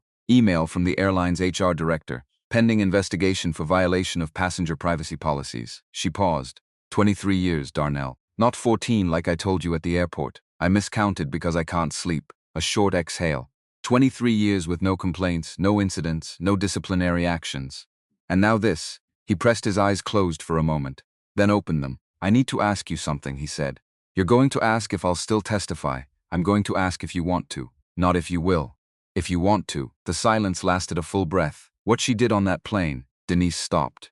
When she started again, her voice had something in it that was not professional, was not flight attendant, was just a person who had watched something happen and had not been able to forget it. I've been doing this job for 23 years. I have seen passengers behave badly. I have been screamed at, talked down to, ignored. I have handled medical emergencies at 30,000 feet, and I have managed people in genuine fear with genuine compassion, and I have kept my composure in every single one of those situations because that is what the job requires, and because I believe in doing the job right. A pause. What she did to you on that plane was not a passenger having a bad day. It was a person expressing, very deliberately, the belief that another person's existence in her space was unacceptable. And I stood there and offered you an upgrade because I did not know how else to stop it. And I have thought about that every hour since. He waited. I want to testify, she said. 23 years is not nothing. But what happened on that plane is also not nothing. And if those are going to be weighed against each other, I'd rather be on the side of the thing that was true. He thought about Beverly again. The one sentence. The laugh. Thank you, he said.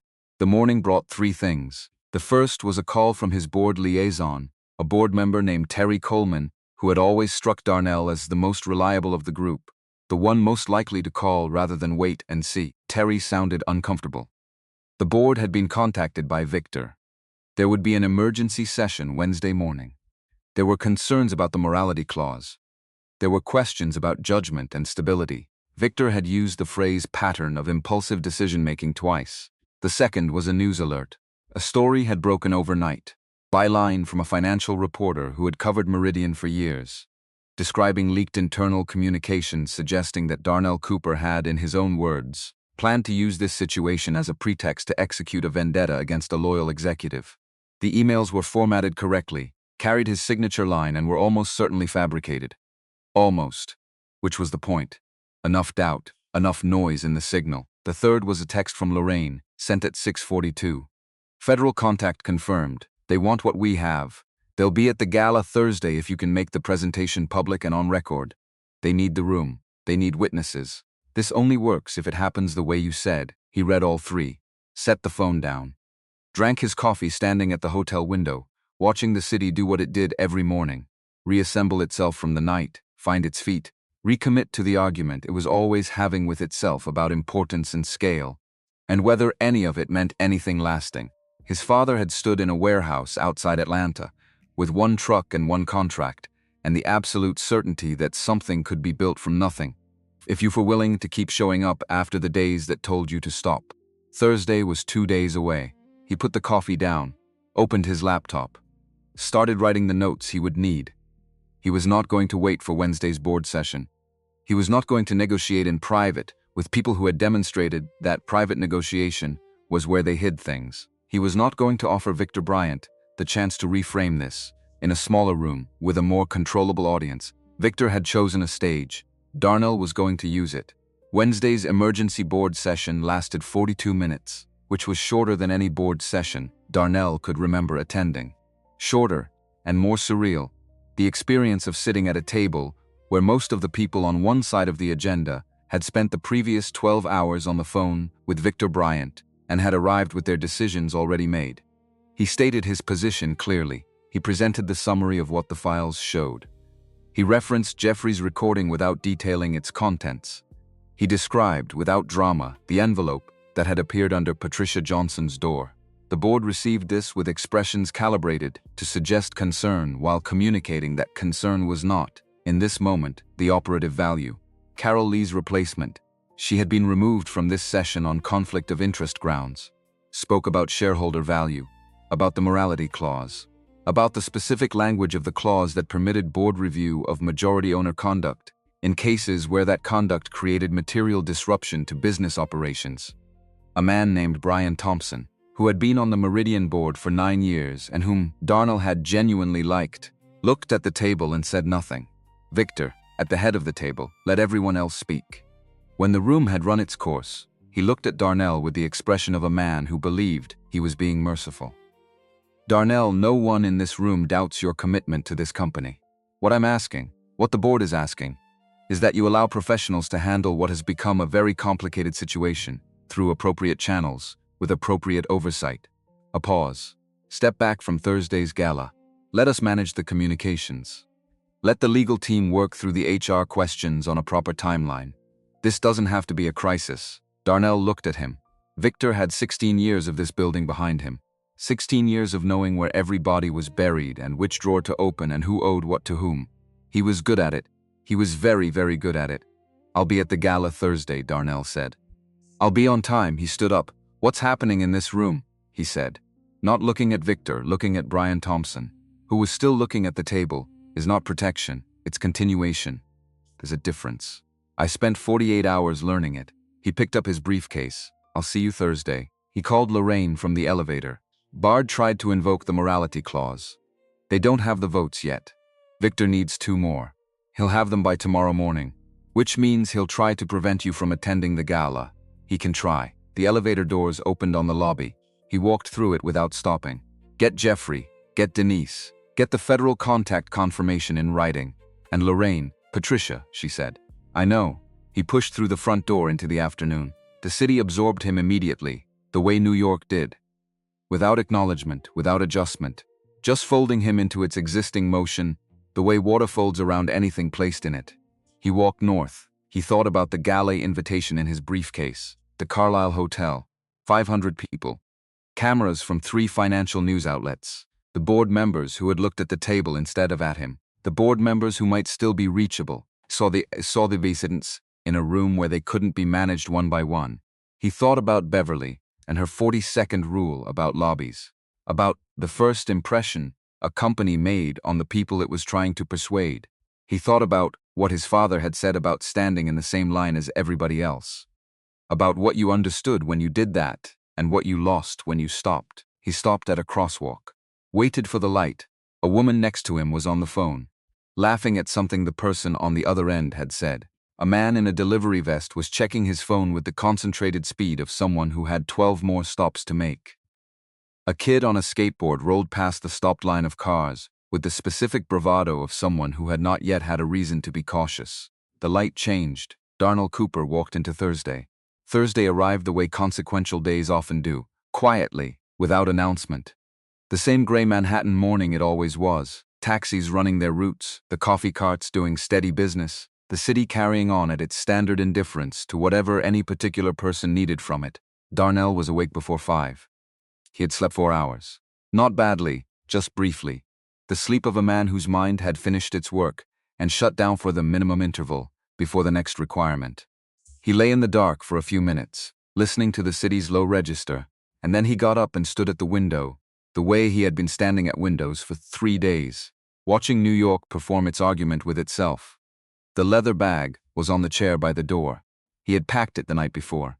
Not with the documents he was carrying to the gala, those were in the briefcase, but with the things he traveled with.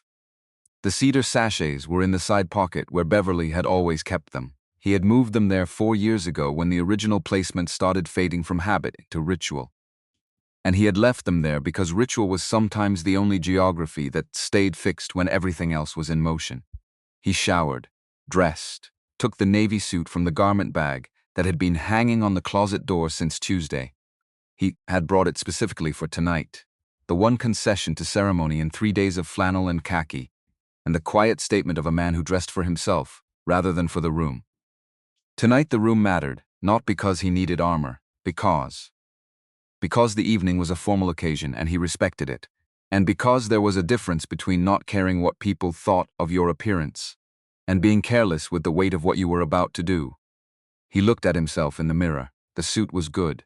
Beverly had helped him choose it 5 years ago. Dark navy, clean lines, nothing that announced itself.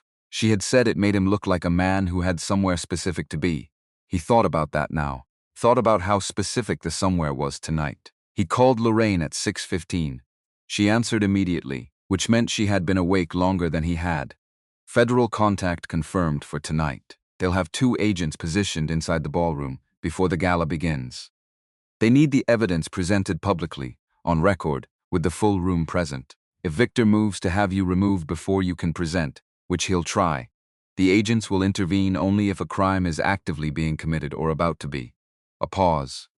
which means we need you in front of that microphone before he can stop you. What does his morning look like? He's been calling board members since midnight. He has the 2 votes he needed.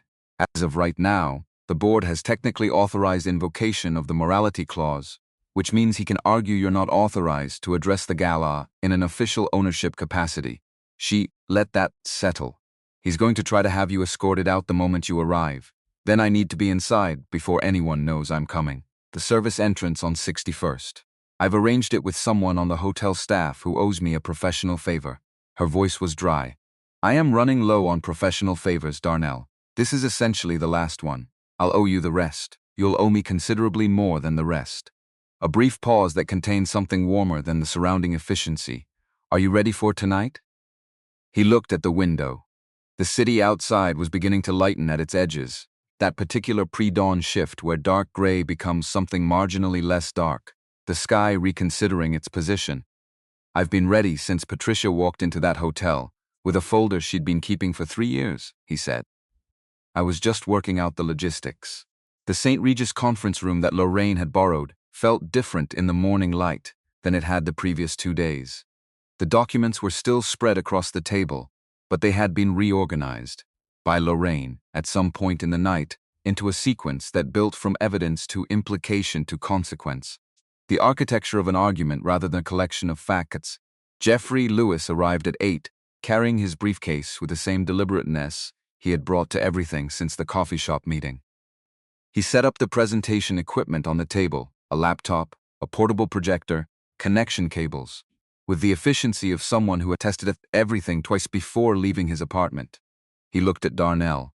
The Federal Preservation Certificate is attached to every file on the drive. Any attempt to challenge the recording's authenticity will require whoever makes the challenge to explain, on the record, why they want to discredit documentation that was produced according to federal standards. A brief pause. In my experience, people who are innocent don't usually work hard to discredit the accuracy of recordings. Lorraine, at the far end of the table, allowed herself a brief smile. Denise Bryant arrived at 8:30.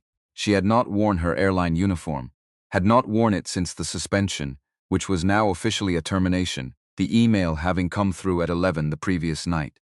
23 years concluded with a paragraph from an HR director she had never met. She wore a dark blazer and slacks, and she carried herself with the uprightness of a person who has been told their professional identity has been revoked and has decided, without much visible deliberation, that their actual identity remains intact. She looked at the document Lorraine slid across the table. The incident report she had filed, which Lorraine had arranged to have notarized and preserved through an independent legal channel before Meridian's internal systems could interfere with it. She read it through once. Nodded. It's accurate, she said. Every word. Patricia Johnson arrived last at 9. She had the folder she'd messengered 2 nights ago, and a second, smaller envelope that she set on the table without explaining. When Lorraine raised her eyebrows, Patricia said, the email. Victor's assistant, 3 days after I filed. I had it printed and notarized yesterday. She paused. I figured if we were doing this, we should do it completely. Darnell looked at the 4 of them around the table. Lorraine Mitchell, who had known Beverly for 30 years, and had spent the last 3 days working without discernible sleep. Jeffrey Lewis, who had preserved documentation on a flight he could have simply watched pass without involvement. Denise Bryant, who had given 23 years to a job they had taken from her 48 hours ago. Patricia Johnson, who had kept an email for 3 years in the quiet, stubborn hope that it would eventually mean something.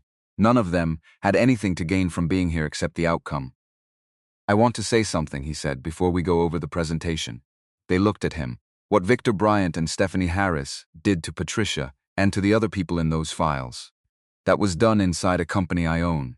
The things that were buried, the complaints that became terminations, the settlements that were miscategorized to hide them from oversight.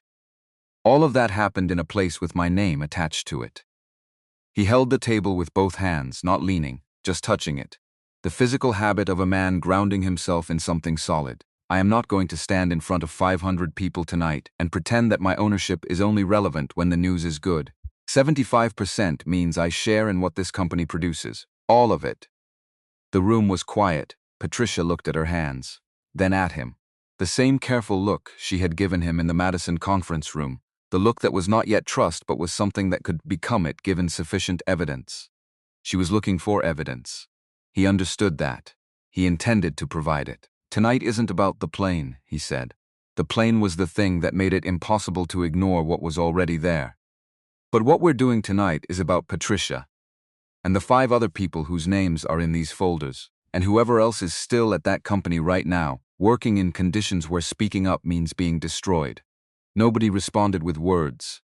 They didn't need to. The kind of acknowledgement in that room didn't require language. It was in the way Denise straightened, in the way Jeffrey opened his laptop without being asked, in the way Lorraine uncapped her pen and wrote the first item on the presentation sequence. They had 2 hours. They used all of them. The Carlisle Hotel had been hosting significant events for the better part of a century, and the grand ballroom on its upper floor operated with the institutional confidence of a space that understood its own importance. By 6 in the evening, the room was already working. White-gloved staff moving between tables, floral arrangements, receiving final adjustments, the audio technician running a quiet check on the microphone levels, the financial press setting up their cameras along the side walls, with the professional economy of people who had done this at 100 similar events. 500 people filled it by 7.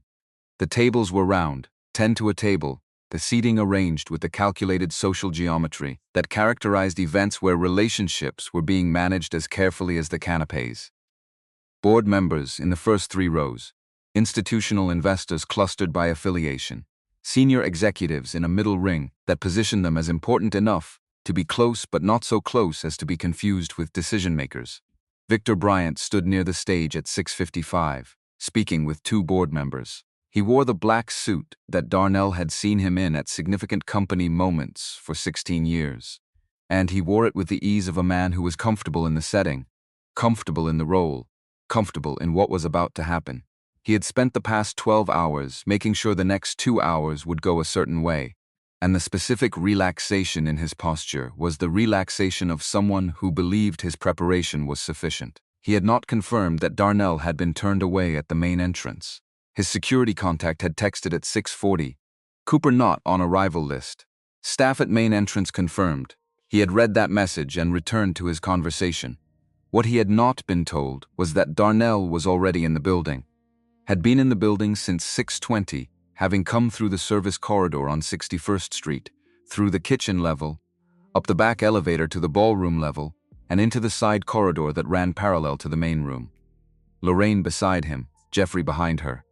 Denise and Patricia at the rear, both of them quiet in the way of people who have made a decision and are now inside the consequences of it. They waited in the corridor. The event coordinator's introduction played through the wall. The welcome, the acknowledgement of guests, the smooth corporate language that preceded the official program. Darnell listened to the sound of 500 people in a room, the low undertone of conversations that had not yet been interrupted by anything requiring attention. Lorraine looked at him. He nodded. The presentation drive was connected to the ballroom's main system. Jeffrey had handled that an hour ago, through a contact in the hotel's AV department. Another of Lorraine's arrangements, another professional courtesy being drawn down. The connection was live, the files were queued. When the remote in Darnell's pocket sent the signal, the ballroom screens would receive it directly. Bypassing the presentation console at the podium, he pressed the side of the leather bag. Then he reached into his inside jacket pocket and touched the folded piece of paper there. His father's handwriting, faded with age. The specific blue ink of a pen that James Cooper had favored for 30 years. 3 sentences, written at a battered desk in a rented warehouse in Atlanta in 1987, when the company was 1 truck and 1 contract, and the absolute refusal to stop. He had read it so many times he no longer needed to unfold it. This company exists to make things possible for people who were told things weren't possible. Treat everybody in it like they built it with you, because they did, and never let the size of what you've built make you forget the size of what it cost the people who built it with you. He put the paper back. Victor's voice came through the wall at 7:12. The introduction had finished. The formal program had begun. His voice carried the room the way it always had. Deep, measured, practiced in its authority. The voice of a man who understood that presence was a skill and had spent decades developing it. This evening marks an important moment for Meridian Holdings. The room settled into listening attention. We have navigated a challenging week with the steadiness that this company has always demonstrated in difficult conditions. Our fundamentals are strong, our team is committed, and the board is united in its determination to ensure that Meridian's future is built on the kind of leadership that inspires confidence in every stakeholder. Board members in the front rows nodded with the synchronized gravity of people who had been briefed on their role in the performance. To that end, Victor continued, I want to address directly the events of this week. What occurred on a commercial flight between Los Angeles and New York. The ballroom doors opened. Not forcefully, not dramatically. Just opened, the way doors open when someone with purpose on the other side decides it is time. Darnell walked in. The suit was right for the room. That had been Lorraine's calculation, that he needed to arrive looking like someone who belonged there. Not because belonging required performance, but because the visual argument mattered and he understood it. Navy suit, white shirt, no tie, the leather bag over his shoulder. Not the briefcase, the bag, Beverly's bag. Because tonight he was not performing authority, and the bag was the truest thing about him. Lorraine came in beside him. Jeffrey behind her with the briefcase. Denise and Patricia behind him, composed, present, carrying themselves with the particular dignity of people who have survived something and are here to account for it. Victor stopped speaking. The room turned. 500 people registering the entrance in real time. The recognition passing through tables in a visible wave as faces identified Darnell and then noticed the people behind him and began connecting information that the past 3 days had spread across news feeds and social media, and the private conversations that financial circles conducted when something interesting was happening in a company they were invested in. A board member in the front row, Brian Thompson, who had looked at the table and said nothing on Wednesday, turned fully in his seat. Victor found his voice in under 2 seconds, which was professionally impressive. Mr. Cooper, this is a closed 75%. Darnell said it without effort, his natural register filling the room that had gone quiet enough to carry it. I believe that qualifies. From the front row, Terry Coleman stood, slowly, with the deliberateness of someone who had decided something since Wednesday and was now acting on it. According to the company's articles of incorporation, the majority owner has a standing right to address any general shareholder meeting. This qualifies. She turned to look at Victor. Let him speak. Victor's jaw did a thing that the room probably didn't see, but that Darnell, who was looking directly at him, did. The thing that jaws do when the next move in the sequence has just been blocked and the player is recalculating in real time. The recalculation took 4 seconds. Then Victor stepped back from the podium. Not all the way, but enough. Darnell moved to the stage. He did not take the podium immediately. He stood beside it for a moment, looking out at the room, at 500 people who had come here expecting a quarterly review and a leadership transition, and who were getting something categorically different. And he let the moment exist without rushing it. Thank you, he said. To the room, meaning it. I know this isn't what tonight's agenda said. I'll be brief where I can. He reached into his jacket pocket. Not for his phone, for the remote. He held it loosely at his side. 3 days ago, I was on a commercial flight from Los Angeles to New York. What happened on that flight is on video that most of you have already seen. A pause. But the flight is not why I'm here tonight. The flight is where I found out that I had not been paying sufficient attention to what was happening inside this company. And I want to be specific about what I mean by that. He raised the remote, the ballroom screens, 4 of them, positioned along the walls at audience-visible angles. Lit simultaneously, the video from the flight began playing. The second time 500 people watched it, the experience was different from the first. The first time, on phones, on laptops, on cable news chyrons, the viewing had the distancing effect of screen mediation. The way recorded events are always slightly abstracted from the urgency of being present. In the grand ballroom of the Carlisle Hotel, with the audio through a professional sound system and the image at full display size, the abstraction was gone. Stephanie Harris's voice came through the speakers clearly. Her words, every specific choice of language, every escalation, every assessment of Darnell's clothing and his bag and his right to occupy the seat he had paid for, filled the room with a quality of sound that made several people visibly uncomfortable. Not because the words were new, because they were inescapable. The moment the video captured, her hand, her finger, the deliberate and careful nature of the gesture, produced a sound from the room that was not quite a gasp and not quite silence, but something in between. The auditory register of 500 people simultaneously absorbing something that confirmed what they had suspected but had not wanted to fully accept. When the video ended, the screens remained lit. "That is not why I called this meeting." Darnell's voice was even. Not cold, not performed. The same temperature it had been in every room for 3 days. The temperature of a man who had decided that the event in question did not require additional anger from him to make its moral weight clear. "What you just saw is the context. This is the substance." The screens changed. Personal files. Formatted for legibility. Patricia Johnson's name at the top of the first document. Patricia Johnson worked at Meridian Holdings for 4 years. Her performance reviews, for the full duration of her employment up to 8 months before her termination, describe her as exceptional, as a high-potential candidate for expanded leadership. As, and I'm quoting directly from her annual review, someone whose judgment and initiative reflect exactly the qualities this company needs at the management level. He let the room read the document for a moment. Then, 8 months after she filed a formal complaint against her supervisor, she received a performance review that described her as resistant, disruptive, and unable to adapt.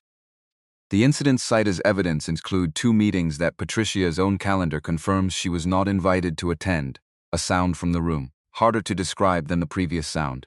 Something with more edges. Patricia is not alone. The screen shifted.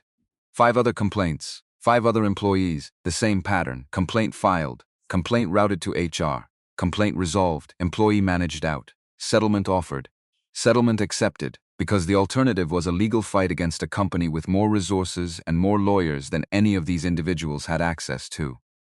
He paused. The settlements contained non-disclosure clauses. Silence, purchased at company expense, miscategorized in the financial records as operational expenditures to avoid standard legal review.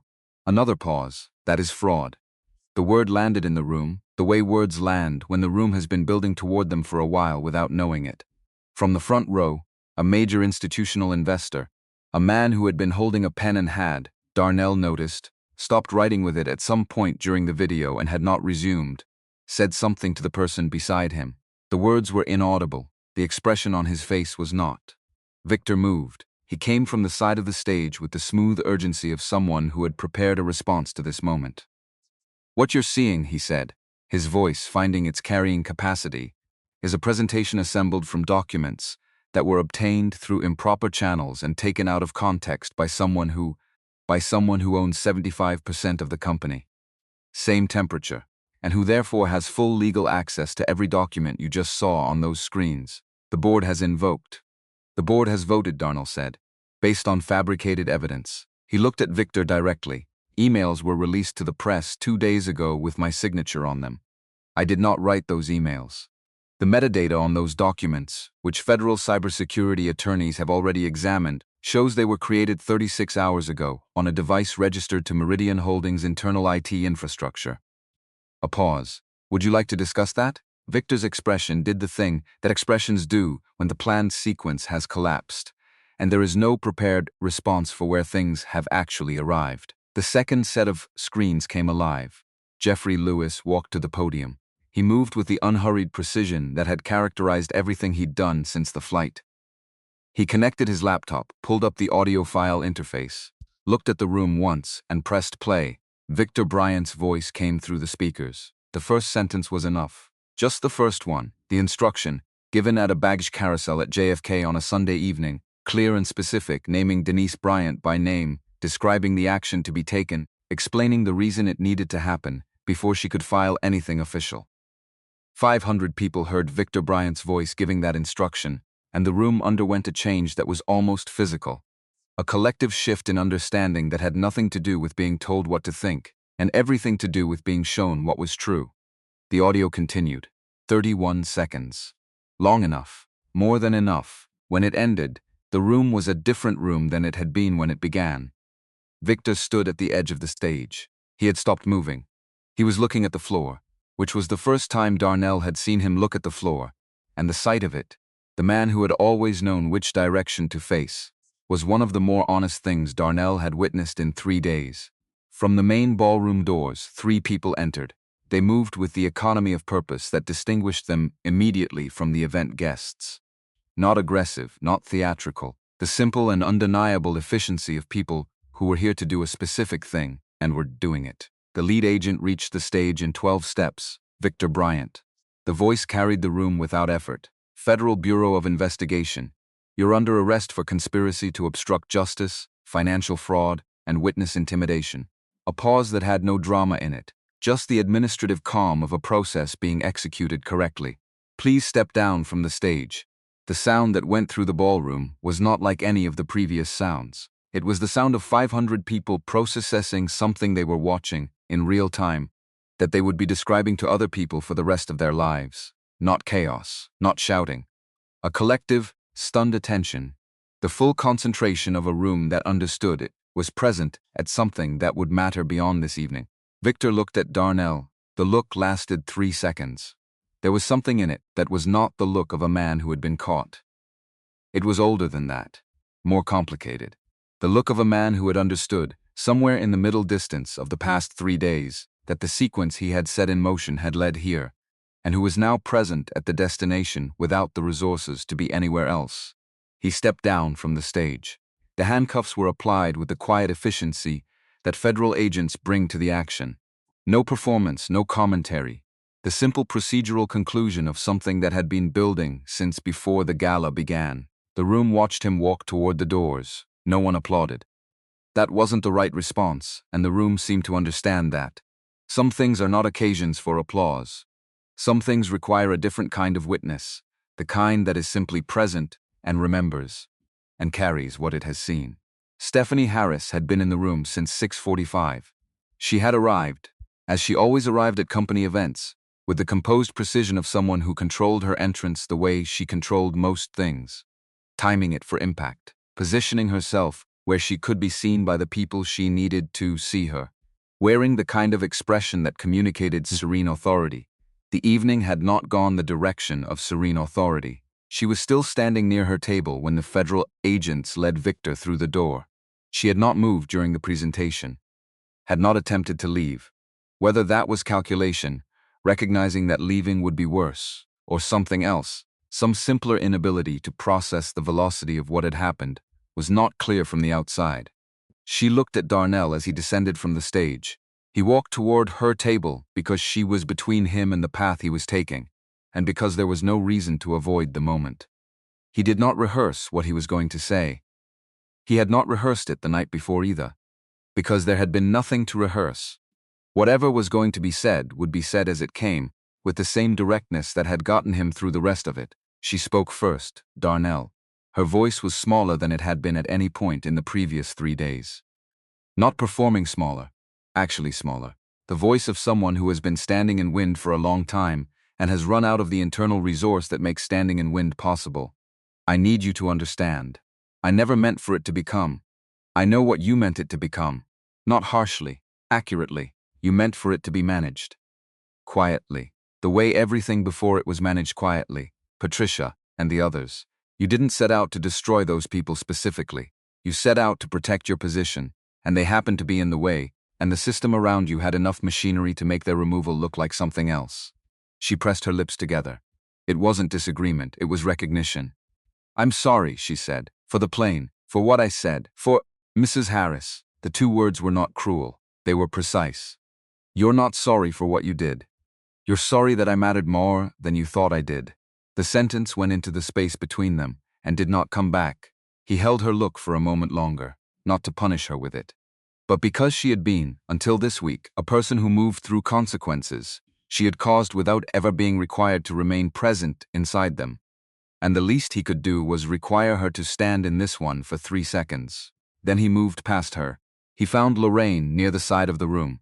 Her expression, which had been controlled and professional for the entirety of the evening, had relaxed into something that was almost tired. Not defeated, but the tiredness of sustained effort finally permitted to acknowledge itself. Patricia, he said. Lorraine nodded toward the left side of the room.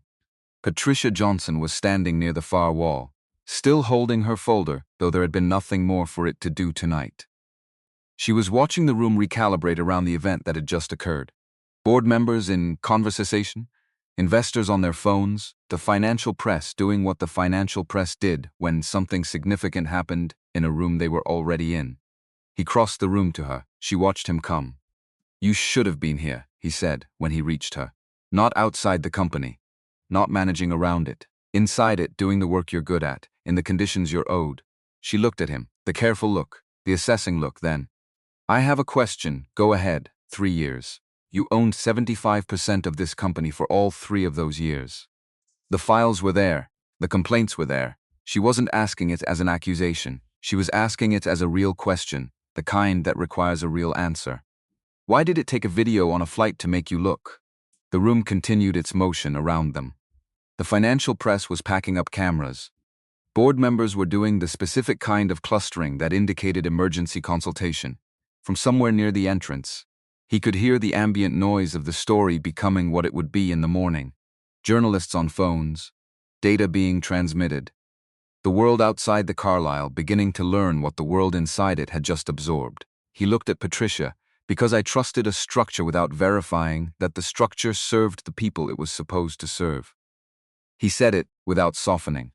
I trusted that the machinery was running the way my father designed it, without making sure. That is a failure of ownership and a failure of attention, and I have no adequate explanation for it beyond the fact that it happened, and that I intend to spend whatever is necessary making it irreversible. She nodded. Slowly, I want to come back, she said. I want to do the work. I want it to be real, not symbolic. It will be real. I've heard that before. I know. He held her. Look, I know you have. I'm asking you to hold me to a higher standard than the last time you heard it, and I'm giving you the explicit authority to do that. Publicly, in writing, with the board present, starting Monday. Something in her face changed. Not dramatically. Not the sudden release of a held breath. More like the slow shift of a tide that has been running against something for 3 years and has just found an opening. She extended her hand. He shook it. The board meeting that followed was not formally scheduled, but it happened anyway in the small conference room off the ballroom. The kind of meeting that organizes itself in the aftermath of significant events, when enough people with authority are in the same space, and the alternative to talking is avoiding each other, which is professionally and personally exhausting. Terry Coleman opened it. We need to acknowledge what we should have acted on before tonight. She looked around the table. I'm including myself in that. Brian Thompson, who had said nothing on Wednesday, said something now. The complaint files go back 5 years. Some of those settlements were reviewed at the board level as standard legal expenses. We had questions and we didn't ask them because Victor presented them as resolved, and it was more comfortable to accept resolved than to interrogate what resolution actually meant in these specific cases. He paused. That has to be on the record. Our part in this has to be on the record. Darnell looked at him. This was the difference between accountability and its absence. The willingness to be specific about what you did and what you failed to do, in a room where specificity had consequences. Brian Thompson looked like a man who understood that and was choosing it anyway. The investigation will be external, Darnell said. Independent ethics firm, federal oversight given the financial fraud element. The board will cooperate fully with both, which means full document access, full interview access, no legal maneuvering to limit scope. He looked around the table. Does anyone have an objection to that? Silence, not the silence of resistance. The silence of people who had been relieved of the weight of pretending that the previous approach had been adequate. Stephanie Harris's employment is terminated, effective immediately. He said it without ceremony, because it required none. All benefits and equity reversed based on the cause provisions in her contract. The legal team will handle the formal notice. A pause. Victor Bryant's compensation arrangements will be reviewed as part of the federal investigation. The board will not take any action on his behalf in that process. More silence. Patricia Johnson will be reinstated to a senior management position, with full back pay calculated from her termination date, health insurance reinstated retroactively, and a formal written acknowledgement from the company of what happened and why it was wrong. He had written this out the night before. He read it from his own handwriting on an index card, not because he needed it, but because precision mattered here and he wanted every word to be the right one. She will lead the new Employee Advocacy Division, which will operate independently from HR, with direct board reporting authority, and the explicit mandate to ensure that what happened in these files cannot happen again. Terry Coleman wrote something down. Brian Thompson was still looking at the table, but differently now, not avoiding processing denies Bryant. He set down the index card. Her suspension and termination will be reversed, and the matter referred to the airline with a formal communication from Meridian Holdings, acknowledging that the action against her was retaliatory. We will support whatever legal action she chooses to pursue against both the airline and the company. A brief pause. And she's been offered a position here as corporate ethics director, which she has accepted. He looked at the room. These are not symbolic gestures. They are the minimum. There are 5 other former employees whose files document similar patterns. The ethics investigation will identify them, and the company will reach out to every one of them with a compensation offer and an apology that does not contain a non-disclosure clause. He put the index card in his jacket pocket. We will not buy silence anymore. If we have done something wrong, we will say so. The meeting lasted another 40 minutes, covering the immediate governance questions, who would serve as interim leadership while the CEO search continued under new parameters, what the public statement would contain, how the financial restatements required by the fraud finding would be handled. It was not a comfortable 40 minutes, but it was honest in a way that Darnell suspected those 42 floors had not been in any official meeting for a long time. When it ended, he was the last one left in the room. He sat for a moment in the quiet. The ballroom on the other side of the wall was winding down. The sound of chairs being stacked somewhere, the muted conversation of staff clearing tables. The city outside was processing another night, without particular interest in what had occurred inside any specific building. He thought about his father, about a warehouse in Atlanta, about one truck and one contract and the specific gravity of a principle that had survived 20 years of being the foundation of something real. He thought about Beverly and the lobby and the 40-second rule about first impressions. He thought about Patricia Johnson's folder. 3 years in a drawer, waiting. He took out the piece of paper from his jacket pocket, unfolded it, read his father's handwriting one more time, though he knew every word, because some things are worth reading again, not because you've forgotten them, but because they deserve to be read. This company exists to make things possible for people who were told things weren't possible. Treat everybody in it like they built it with you, because they did. And never let the size of what you've built make you forget the size of what it cost the people who built it with you. He folded it, put it back. 2 weeks later, the changes were no longer announced. They were present. The office spaces on the executive floor had been reconfigured. The opaque doors replaced with glass. The space reorganized to reduce the physical hierarchy that had made certain people feel, for years, that they were passing through territory that belonged to someone else. It was a small thing. But small things, compounded, were how environments were built, and Darnell had been thinking carefully about the difference between changing policies and changing the conditions that policies were supposed to serve. The formal announcement was made on a Monday morning, with the full company assembled in the largest conference space and the overflow watching on the internal video feed. He did not read from prepared remarks for most of it. He had notes, but what he mostly did was talk, directly, without the managed distance that corporate communications traditionally maintained between leadership and the people leadership was ostensibly serving. He described what he had found in the files, not in general terms, specifically, with the actual numbers and the actual patterns and the actual language that had been used to make discrimination look like performance management. He said the company had done this. Not certain individuals within the company had acted inappropriately.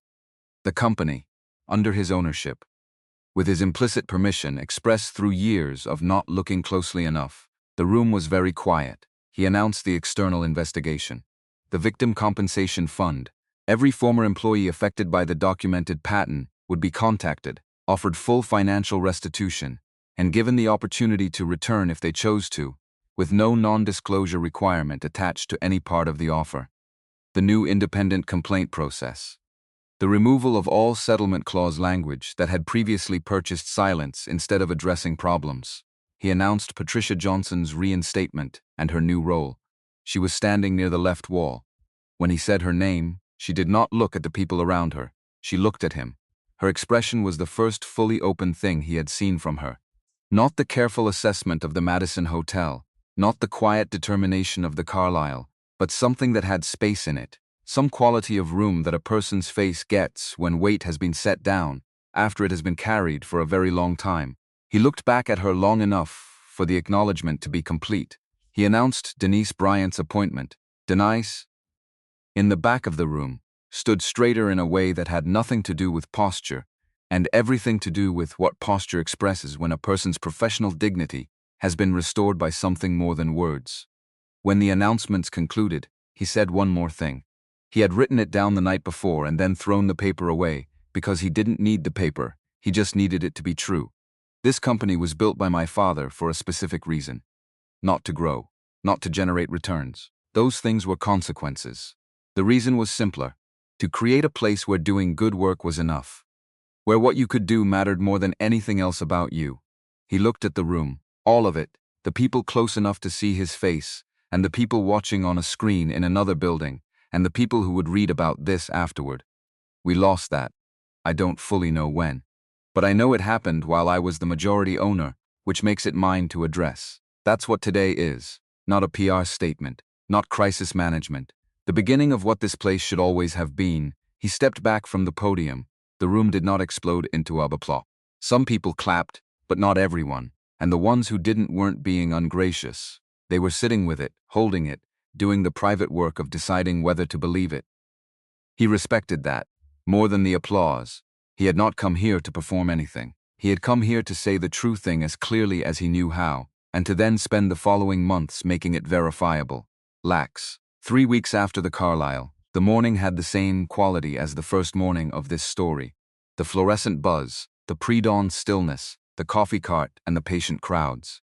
He was returning to Atlanta for a week of meetings, the first full week he would spend in the Meridian offices since everything changed, the week in which the external investigators would begin their formal interviews and the board would meet under the new governance structure.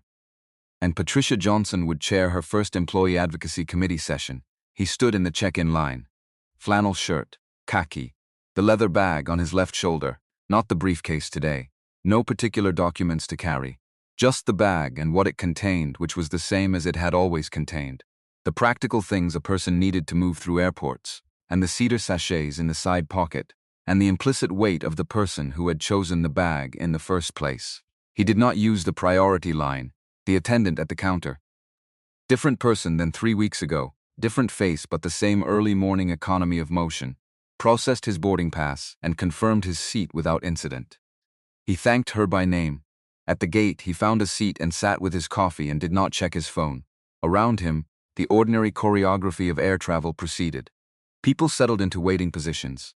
Children negotiated with tired parents. Business travelers ran last-minute emails with the focused desperation of people who understood that they had perhaps 12 minutes of reliable connectivity remaining before the flight made the decision for them.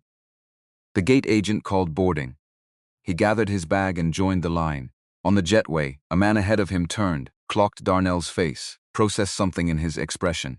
The man was in his mid-50s, business casual, the kind of face that suggested he had spent his career in meetings and was comfortable in airports the way frequent travelers are comfortable in airports. He had seen the news. That was clear. The recognition on his face had the quality of someone placing a person they know from one context into an unexpected one. Mr. Cooper. He said it carefully, the way people say things when they aren't sure of the reception. I recognize you. I just wanted to say. He paused, looking for the right words among the available ones. What you did was right. I've been in companies where those files existed and got buried, and nobody with the authority to do something about it ever did, so. He left the sentence there, incomplete. The way sincere things often are when language runs out before feeling does. Darnell looked at him. Thank you. The line moved. They moved with it. On the plane, he found his seat without incident. 3B, Ezel's seat. The window seat was empty for most of boarding. 5 minutes before the door closed, a woman settled into it. Late 40s, professional attire, the focused energy of someone with a full day on the other end of this flight. She glanced at him briefly, acknowledged his presence with a nod, and opened her laptop. He nodded back. They did not speak. There was nothing that required speaking. 2 people, 2 seats, a 6-hour flight, the ordinary shared circumstance of being in the same place going to the same destination. He pressed the side of the leather bag, now stowed in the overhead bin above his seat. The cedar was there when he needed it. Faint, consistent, real. The plane pushed back from the gate. The city outside the window performed its morning motion. Trucks on the highway. Light expanding along the horizon. The daily recommitment to everything that the city was and intended to keep being. The engines gathered their sound. The runway came, and Darnell Cooper flew home, not to what Meridian had been. to what it was becoming, to the work that had no finish line, only the next right thing, and then the thing after that, and the infinite patient labor of a man who understood that a company, like anything worth building, required not just the decision to construct it, but the daily willingness to maintain it in a form that deserved to last. His father had understood that. Beverly had understood it in her own way, which had looked different from James's way, but had arrived at the same place. The conviction that what you built should be worth the cost of building it to everyone who contributed to the cost, not just to the ones who got to write their names on the outside. He would not always get it right. He knew that. He had gotten it wrong for years without knowing it, which was its own kind of lesson. The lesson that you could believe you were honoring something while the thing itself was being degraded by the conditions you hadn't examined. The lesson that integrity was not a destination, but a practice. Something you had to return to every morning, the way you returned to the ordinary rituals that kept you functional and present and honest about what you were and what you owed. But he was looking now. He was paying attention in the way that the files in those folders deserved. In the way that Patricia Johnson, who had kept an email for 3 years in a drawer, deserved.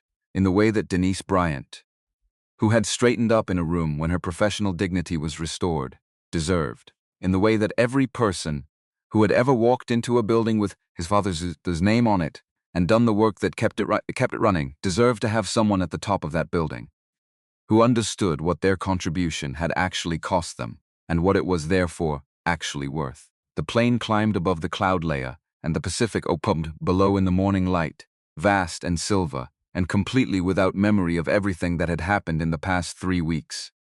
The city fell away. The altitude increased. He looked out the window.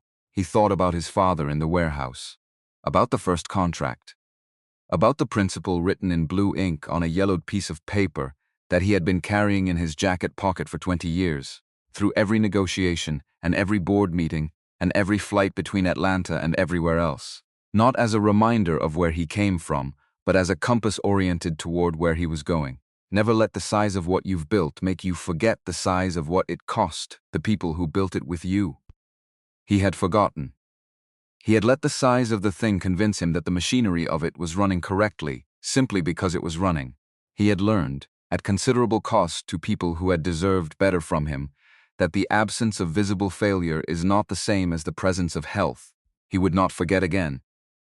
Not because he was certain he would always get it right, but because he was certain of his intention to keep looking. To keep standing in the same lines as the people inside the structure he was responsible for. To keep reading the files himself rather than trusting someone else's summary would tell him the true thing. His father had built something real. Beverly had helped make it endure. Patricia Johnson had spent 3 years in a drawer keeping evidence of what it could become when the people entrusted with it stopped honoring what it was built to be.